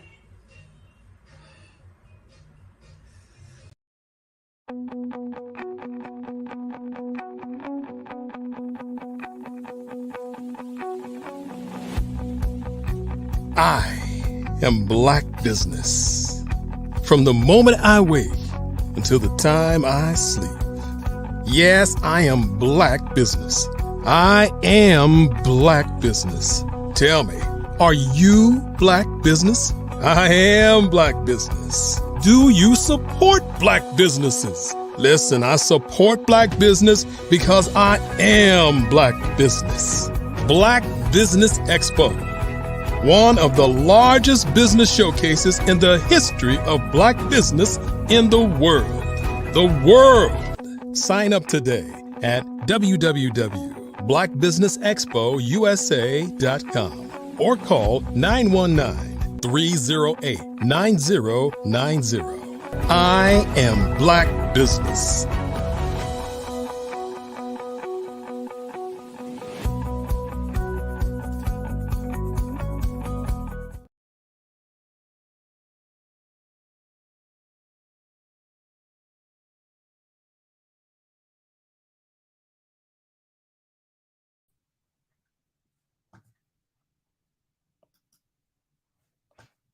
Good afternoon,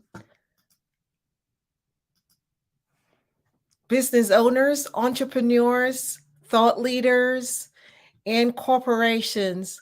Welcome to the Black Business Network. My name is Angela Baptiste, and I'm your business moderator for this afternoon on the Black Business Network. The Black Business Network is a 24-hour business network showcasing Black businesses, business owners, entrepreneurs, and thought leaders worldwide. We have speakers from North Carolina, London, Singapore, Africa, Japan, and cities all over the United States. The Black Business Network is a global community sharing its business knowledge to empower, inspire, and educate businesses about business. Today, we have a fireside chat talking about collaboration over competition in the Black community. And I'll be talking with Dr. Tabitha. I'm having trouble saying her name. Tabitha Russell. I'm thinking that's right correction, pronunciation. So I look forward to talking with Dr. Tabitha Russell.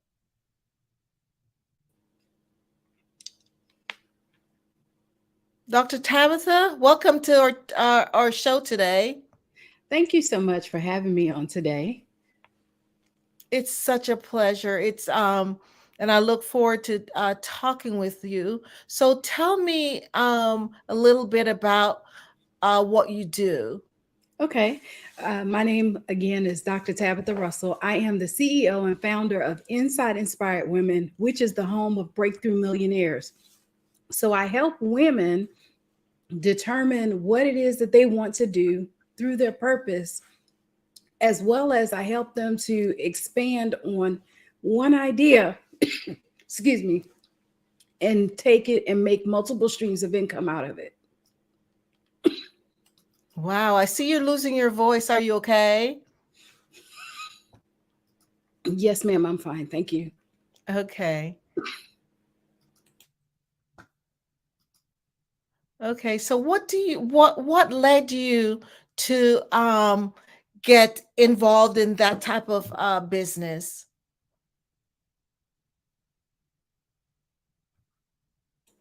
What led me to doing this was that I went through a season where I literally lost everything. I've been a business owner for well over 20 years, and I thought I knew some things. I thought I had things all together, as well as because I had been out there in the industry so long, seemingly things were not going as planned. I took on a business partner at one point, and with me doing that, I made one decision and lost $500,000 through that one decision. And so with that, I literally had to pick myself up and start all over again. I lost my house. I lost my car. I had four small children at the time. And seemingly it was a really hard process, but I made it through. Wow. What did you learn from that? So with that, I went through several different transitions. One was that I needed to be able to get my mindset together. Through all of that, a lot of times going through something like that, it will cause you to seemingly have doubts that it could be done. It would cause you to have fears around the possibility of even have a remotely little bit of success. So for me, through that process, I learned that I was stronger than I gave myself credit for, as well as there were times where I looked around in my circle and there was nobody that I could turn to. But through collaboration, it led me to someone that knew just a little bit more than I did, that helped me to be able to change the trajectory of my business, as well as my thought process around going through all of this. Wow. So it made you a stronger person. Oh, absolutely. And that's where I got the concept of collaboration over competition, because one of the things that I realized is that in competition, or in collaboration rather, we have the opportunity to change the landscape, change the face of our thoughts. We have the opportunity to now link with somebody that could help us to accelerate our process. And let's face it, history tells us that a lot of times we don't see a lot of this going on for whatever reason. Because of the way that things have gone in the past, people are very leery of trying to hook up with someone else in order for them to be able to learn things necessary that they need in order to take them forward. However, because I was hungry, because I still believed in the whole thought around being a successful entrepreneur. I wanted to still hang in there and give it a shot. So one of the things that I did was listen to the instructions that I was being provided at the time. Because let's face it, success was not something that I grew up around, that as far as entrepreneurship was concerned. And so therefore, I was basically on an uncharted course by myself, first of all. And then now I'm out here and I'm faced with this tragedy of losing everything. I literally had to figure out what I was going to do. One of the things that I knew that I could do, because I left corporate America to be a entrepreneur, I knew that I could go back, at least make six figures, get some benefits, and start all over again. So I tell people that sometimes even in your process, if you have to go back and redo some things and restructure and then launch back out, do what you have to do. But let your story be your story and not sometimes look at other people. So I learned that through collaboration in itself, that it can be a powerful tool. Wow. I could imagine how devastating that is. But, I love how you talk about it, because failure sometimes, failure, it depends on how you look at failure. Because when you've experienced it, and if you look at it, as you said, like a learning experience, and say, okay, how do I grow from that position? Then you come back stronger and better, right? Yes, absolutely. It allowed me to really go back to my grassroots, go back and rebuild my foundation. And this is where I get the thought of, now we need to diversify ourselves, right? Create multiple streams of income, because if one stream is not working, you still have other streams to rely on that you could potentially continue to build and foster those areas. I did not know that initially when I got into business and being an entrepreneur. I thought the main thing was the main thing, and that was all I was focused on. And I put all of my time, my energy, my resources, all of that into it. And what I found is that that was probably not the smartest thing to do.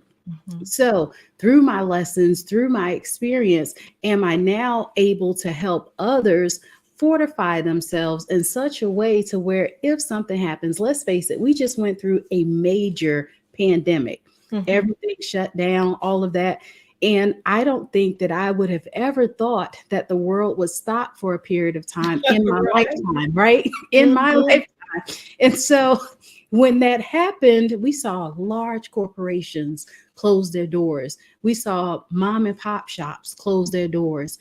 And let's face it, in our community, we'll say the Black community, we're already at odds, right? Our dollars don't circulate, and we keep a lot of our dollars in our community like our counterparts, right? So with that happening, I learned that now we can do some things differently. Since if I got to start all over again, I might as well do things differently while I'm at it, right? So I definitely collaborated more. I also got myself to where I got a little bit more education as well, right? Like the areas that I felt as though that I was lacking in, I started to study. I believe that if we study anywhere from 3 to 5 years on one particular subject, we'll become a subject matter expert in that particular area. And that's what I did. My background, my whole existence consists of wealth management, really. Excuse me. But I'm affectionately known as the money makeover mogul.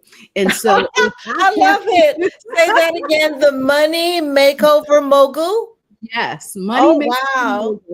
And so I'm like, if we got to make it all over again, why not do it in such a way that it's going to allow you to master those areas that you were once lacking in?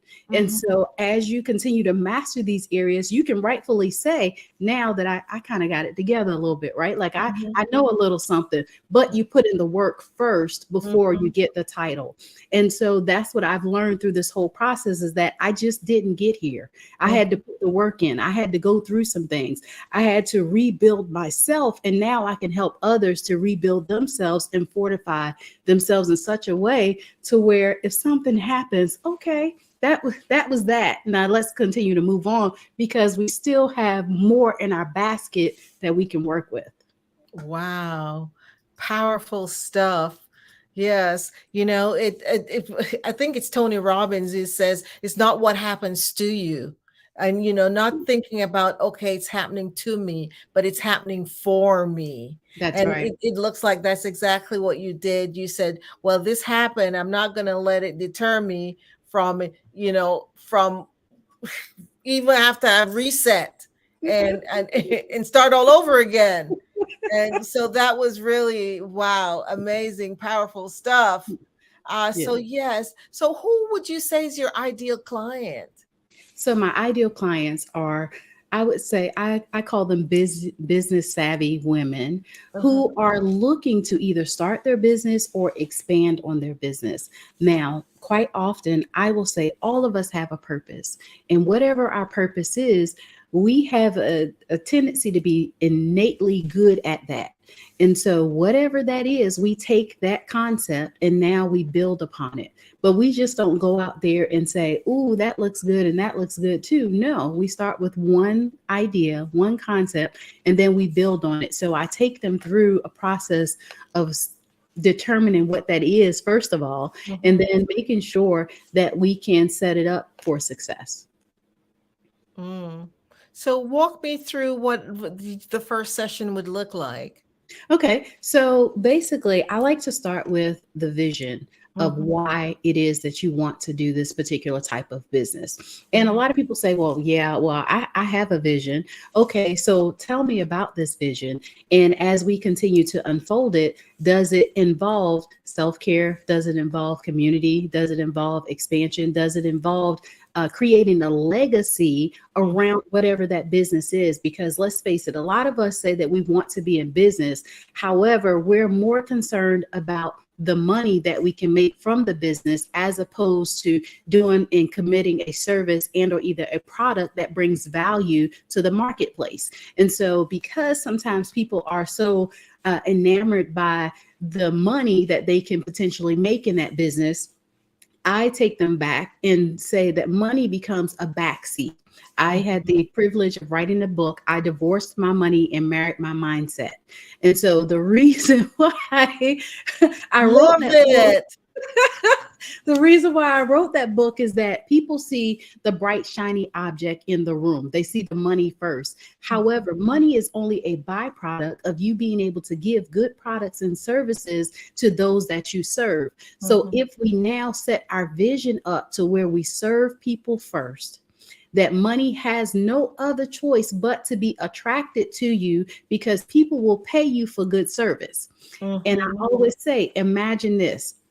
You go to a restaurant, you order your meal. Most of the time, we're going to put somebody on the clock, right? We're going to watch them to see how long it takes for them to greet us. We're going to look and see how long it takes them to bring us our drinks. And more importantly, how long it takes them to bring us our food. And so our businesses are the same way. How long does it take for somebody to turn over to become a customer? Most people say that it takes about 7 touch points. Well, what happens if you can now make those touch points 5 or you can make it 3? You just now increased your life cycle of a customer in such a way, or shortened the span of a person coming from just a spectator to a customer, and now you can turn them over. So in our first session, we talk about what that looks like from short term to long term, and we build upon it. It's similar to a process of like creating a life book, for example. But also, does that include collaboration?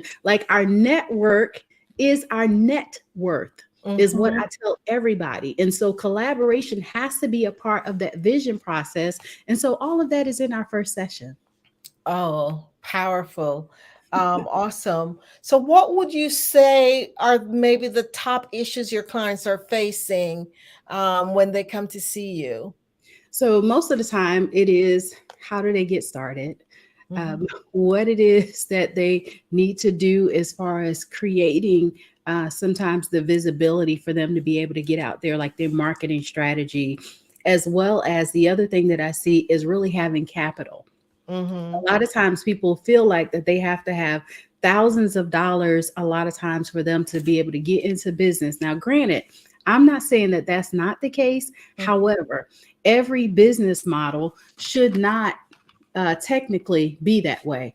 And so with that, we have the opportunity now to change that based upon their business that they want to get into. Let's face it, social media has become one of the number one tools that most people seek nowadays. We spend hours and hours on social media in any given week. And so we have some tools that we can use, right? We can go online as well as different things that we can do that can help us to put our business out there and create the visibility. So in order for us to sometimes be successful, we now talk through what that process looks like. But those are the three main challenges that most of my clients experience. Interesting. What would you say is maybe one of the toughest lessons you have learned as a leader, as an entrepreneur? I will say the toughest lesson that I've learned is not to be afraid of failure. And so a lot of times, one of the things that we don't want to do is that we don't want to put ourselves out there.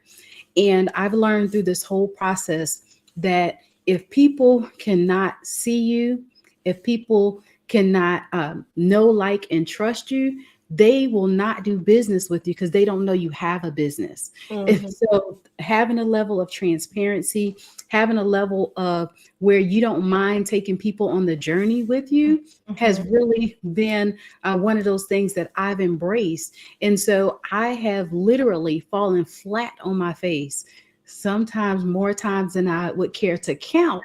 However, it has allowed me to become stronger and be at the place where I can successfully and confidently say that I own multiple successful businesses. I couldn't say that at one point. I could say that I'm about to show up on this job and clock in at 9 o'clock and be there until they tell me that I can leave and like it. I remember those days, but now that I have the opportunity to help to impart wisdom into others, it gives me the greatest joy. And that is what helped me, though, to be able to overcome some of the challenges that I've had. Yes, just that ability to be resilient. And even though you go through hard times, you look at the failure as, okay, what did I learn from it?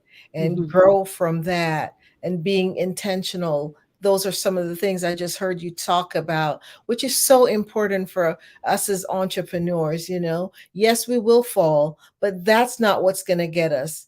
We just have to pick ourselves up, brush ourselves off, and taking that first step on towards the journey, right? That's right. Because I'm sure you have a goal that you're heading towards, and so you're focused on getting there. Awesome. So who inspires you? So I will say that my mother inspires me.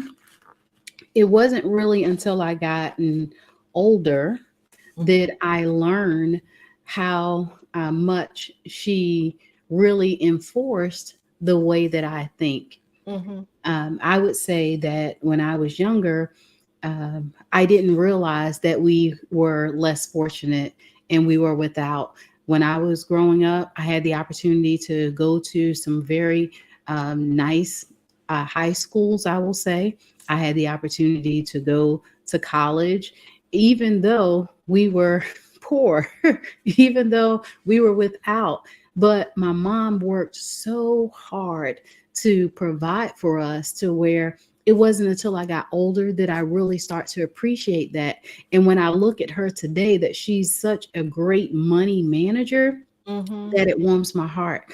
But I also look at those that are successful, that are out there, that are doing it as well as, like, I will say, the owner of the Black Business Network. I think that this is just really so amazing with being able to do this. But more importantly, I'm inspired by God, right? God, who Mhm. is the head of my life, Mhm. that He has given me the ability to create wealth. He has given me the ability to have wisdom, but better yet, an understanding. So I'm inspired a lot of times by those that are doing the work as well. Those are putting in the time to help others, because I realize that it's not about me.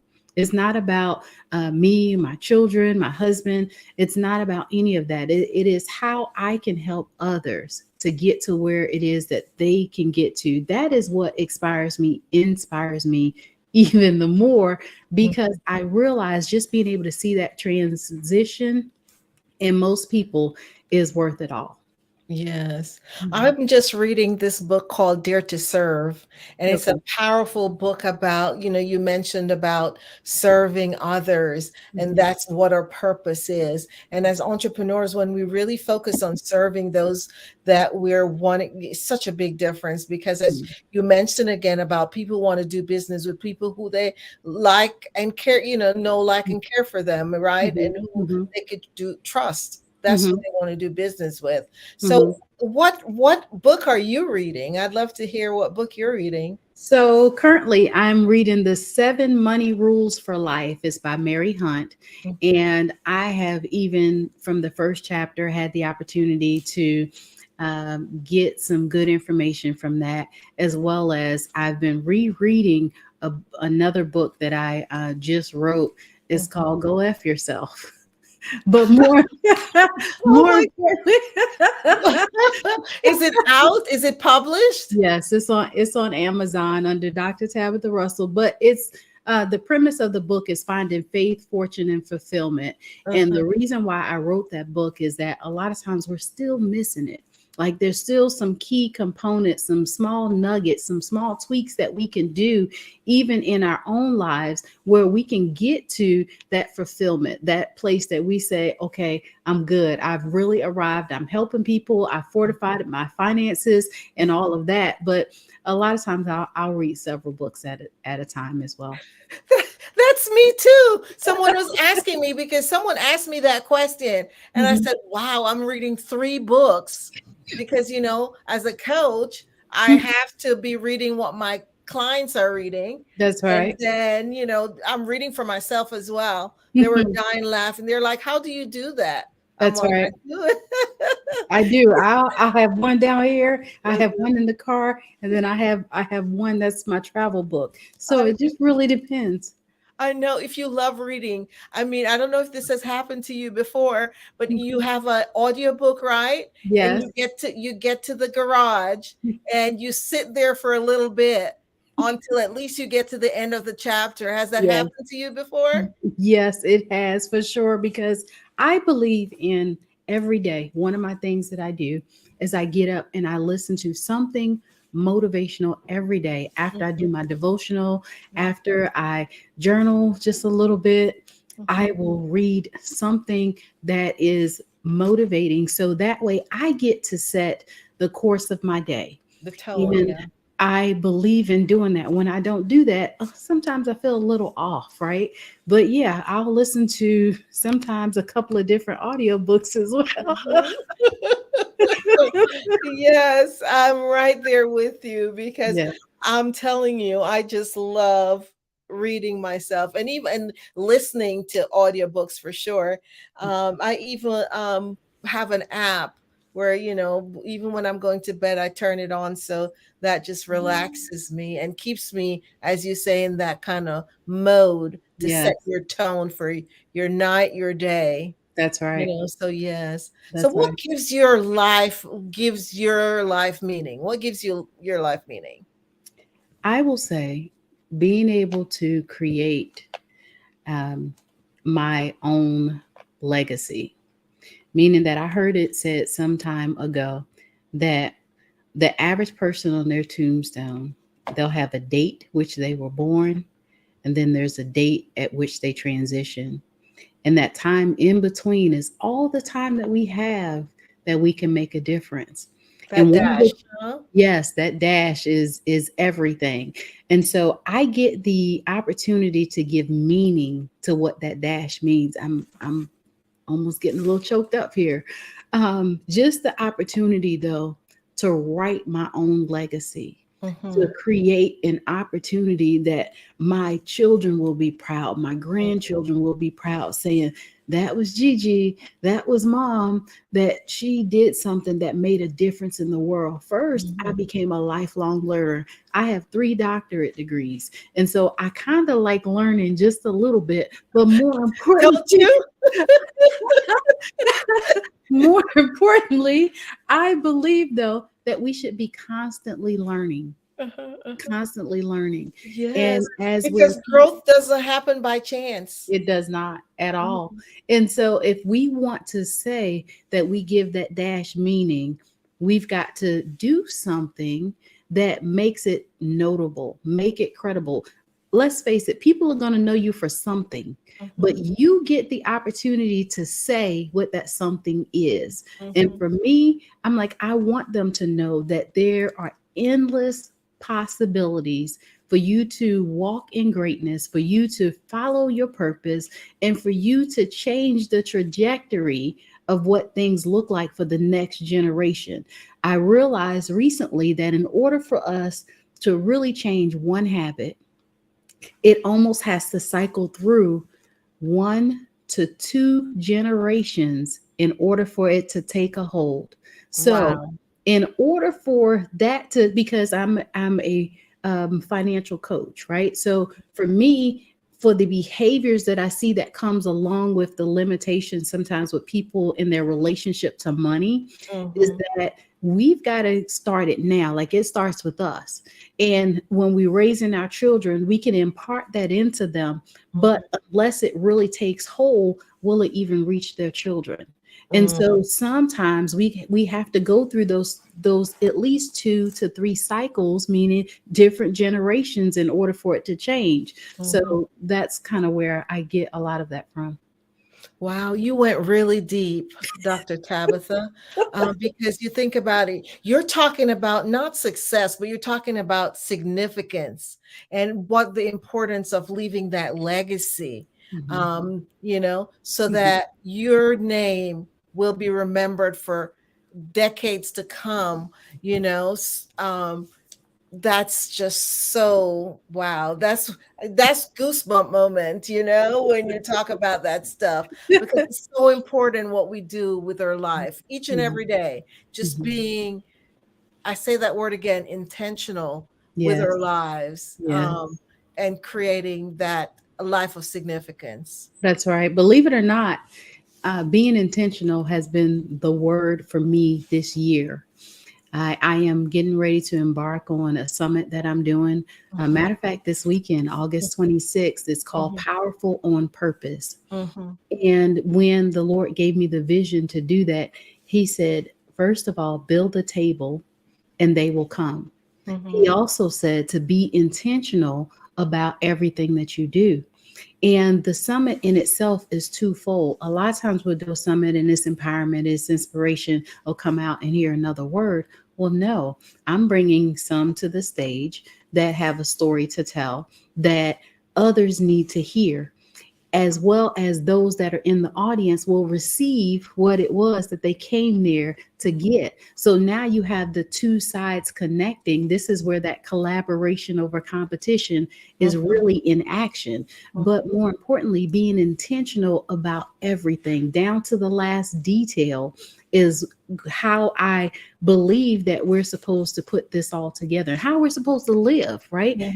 We spend too many hours burning our wheels or going around in circles because we kind of get caught up in stuff. Well, no, if we set our intentions every single day on something, we'll find that we're more accomplished. Wow. Wow. Wow.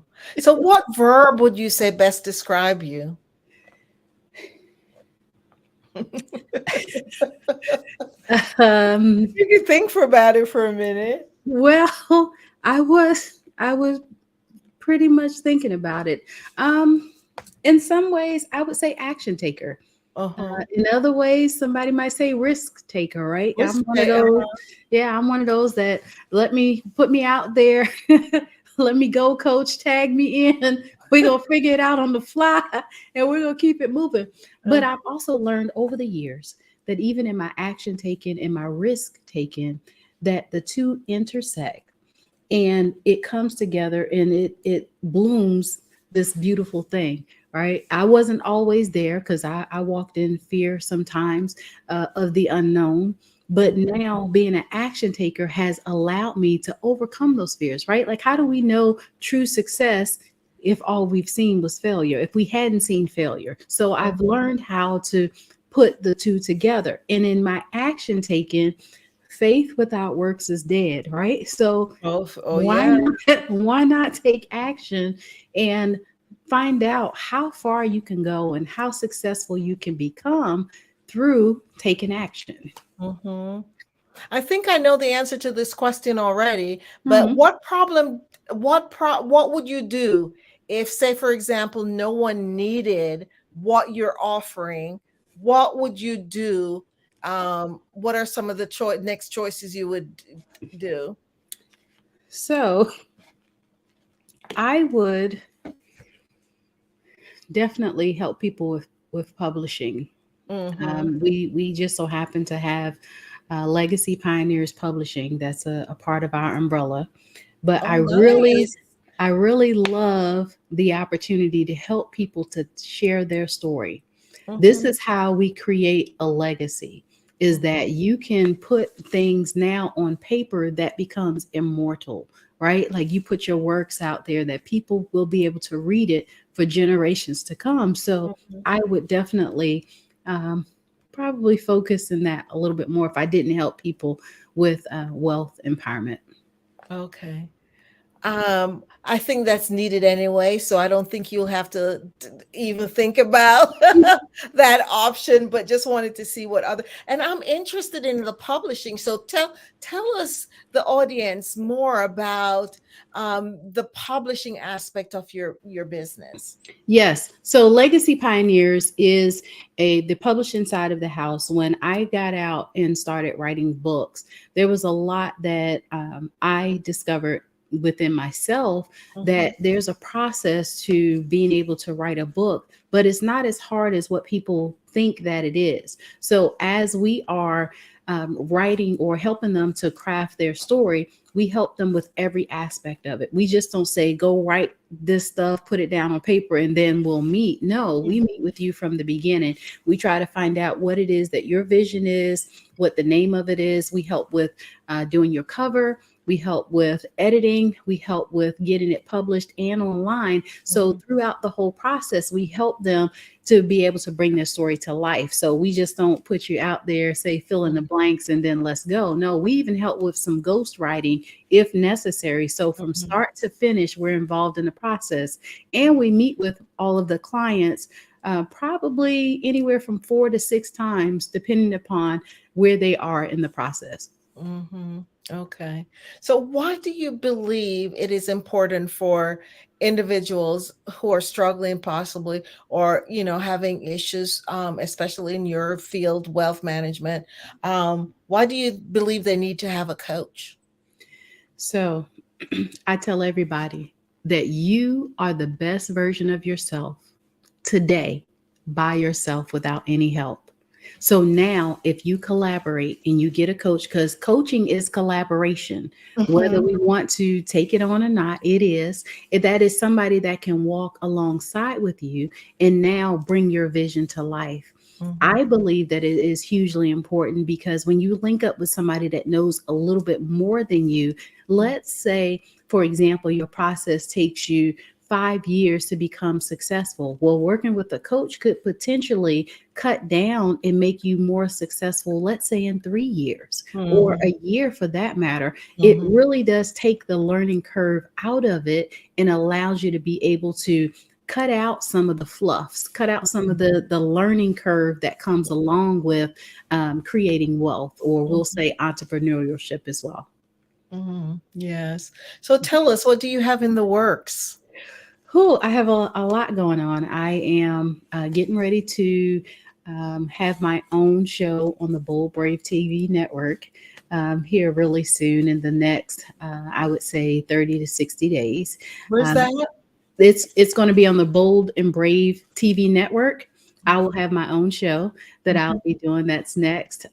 Also, I am starting a new coaching cycle for Next Level CEO that will start September the 11th, where I will work with entrepreneurs from around the country that already either are starting their platform or they're putting together their platform, and for us to be able to challenge them to now get out there in front of individuals. So those are two of my main projects that I do have going on right now. Oh, wow. Lots in the works. So tell us how we could get in contact with you. And so just go ahead and share your contact information with us. It has been such a wonderful pleasure to talk and get to learn more about your business. Thank you so much as well for being here on today. You can reach me at drtabitharussell.com, as well as on Facebook and Instagram. You can reach me at I am Dr. Tabitha, and on LinkedIn, you can reach me at Dr. Tabitha Russell. Okay, awesome. Thank you so much.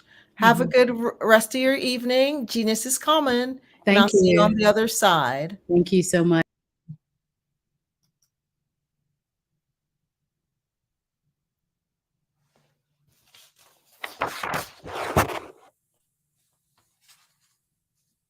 The Black Business Expo mission is to raise funds for high school seniors going to college or K through 12. This expo is a fundraiser for students. You may go to www.blackbusinessexpo.usa.com to donate to the scholarship fund, or use the Cash App $BBXUSA. Our goal is to give laptops and up to $5,000 to 10 students. Students can register online at www.blackbusinessexpousa.com. Every dollar counts, so we want to remind you to donate to the scholarship fund. We want to thank our Black Business Expo USA sponsors for August 2023, North Carolina 100, Moody Capital Partners, Suede Soul, Lotus Ritchie, Coaching and Training, Carolina, Virginia, Minority Supplier Development Council, Step Management, BHS and Associates, Margin McLean Foundation Incorporated, Genius is Common, Earth Essentials, Mulaney Shawnee Global, Executive Women's Success Institute, the Quality Coaching Company, Superwoman Business Services, Creative Force Studios, Lee Entertainment, Artistic App Design, Black Business Expo USA. Genius is common, and I'll see you on the other side. Have a great evening. Did you know women represent just 3% of Fortune 500 CEOs and less than 15% of corporate executives at top companies worldwide? Have you wondered what the secrets are to getting into the top ranks, whether in the private or public sector? Do you want to figure out how to stop being held back in your career or passed over for promotion? Then you're in the right place. Hi, I'm Dr. Madeline Ann Lewis, President and CEO of the Executive Women's Success Institute. I have decades of experience in the military, the federal government, and corporate America, and my mission is to help women succeed and tap into their full potential. I want to reach 1 million plus women around the world to become the leaders they are meant to be. So if you want to move into a management or executive level position, or maybe you are a female veteran transitioning out of the military into business entrepreneurship, then reach out to the Executive Women's Success Institute at 301-693-3284. Let us get you on the fast track to success.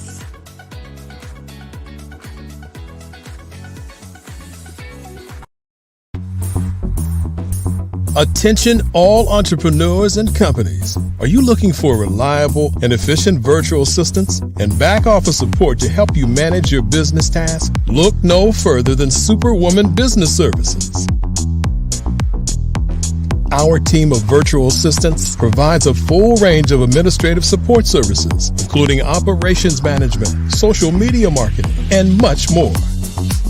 We also offer website design services to help you create a professional online presence that reflects your unique brand. In addition to administrative support and website design, we offer business development and structuring services to help you grow your business and achieve your goals. We'll work closely with you to identify areas of improvement and develop a customized plan to help you reach your full potential. At Superwoman Business Services, we understand that running a business can be overwhelming and time-consuming. That's why we're here to help you fly high and achieve success. Our virtual assistants are highly skilled, experienced, and dedicated to providing you with the support you need to thrive. Come fly with us and take your business to new heights. Let us help you become the superhero entrepreneur you are meant to be.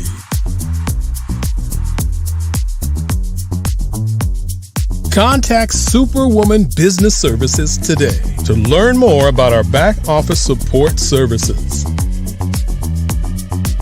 Come fly with us and take your business to new heights.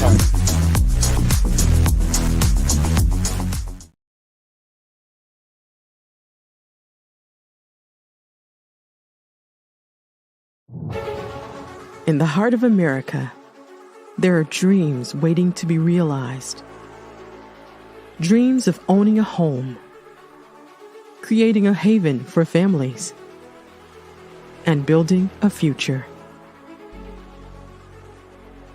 Yet, there are 13 million mortgage-ready home buyers and nearly 20 million renter households who have the credit and income to qualify for a mortgage but remain left out of the home buying process. These potential home buyers are in urban and rural America, where dreams should flourish.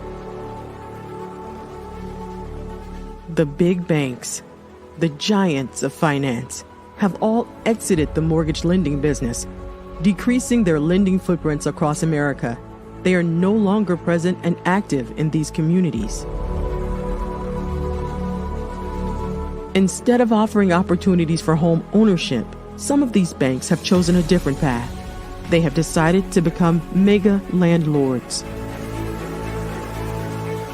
They have chosen to invest billions of dollars in rental homes, leaving potential home buyers with fewer options and stuck in a cycle of renting without the chance to build equity and create a legacy for their families. Here is the shocking truth. A report issued by the Home Ownership Council of America revealed that if lenders were to step forward and serve this underserved market, they could conservatively increase their loan volume by $1.5 trillion. $1.5 trillion.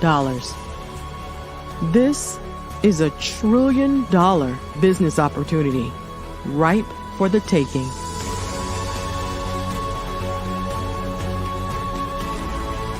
That's why I Have a Dream Home is here. We support the American dream of home ownership in urban and rural America. We believe in the power of social consciousness and the impact it can have on people's lives. Investing in urban and rural America is not just good business sense. It's a moral imperative. Our mission is clear. Become the go-to mortgage lender in these communities. Create a pathway to home ownership for all Americans, breaking the cycle of poverty by empowering families to build wealth, stabilizing our communities, and taking pride in our country. I Have a Dream Home. Unlocking dreams, transforming communities, and rewriting the story of American home ownership. For more information, scan the QR code or visit our website at www.ihaveadreamhome.gold.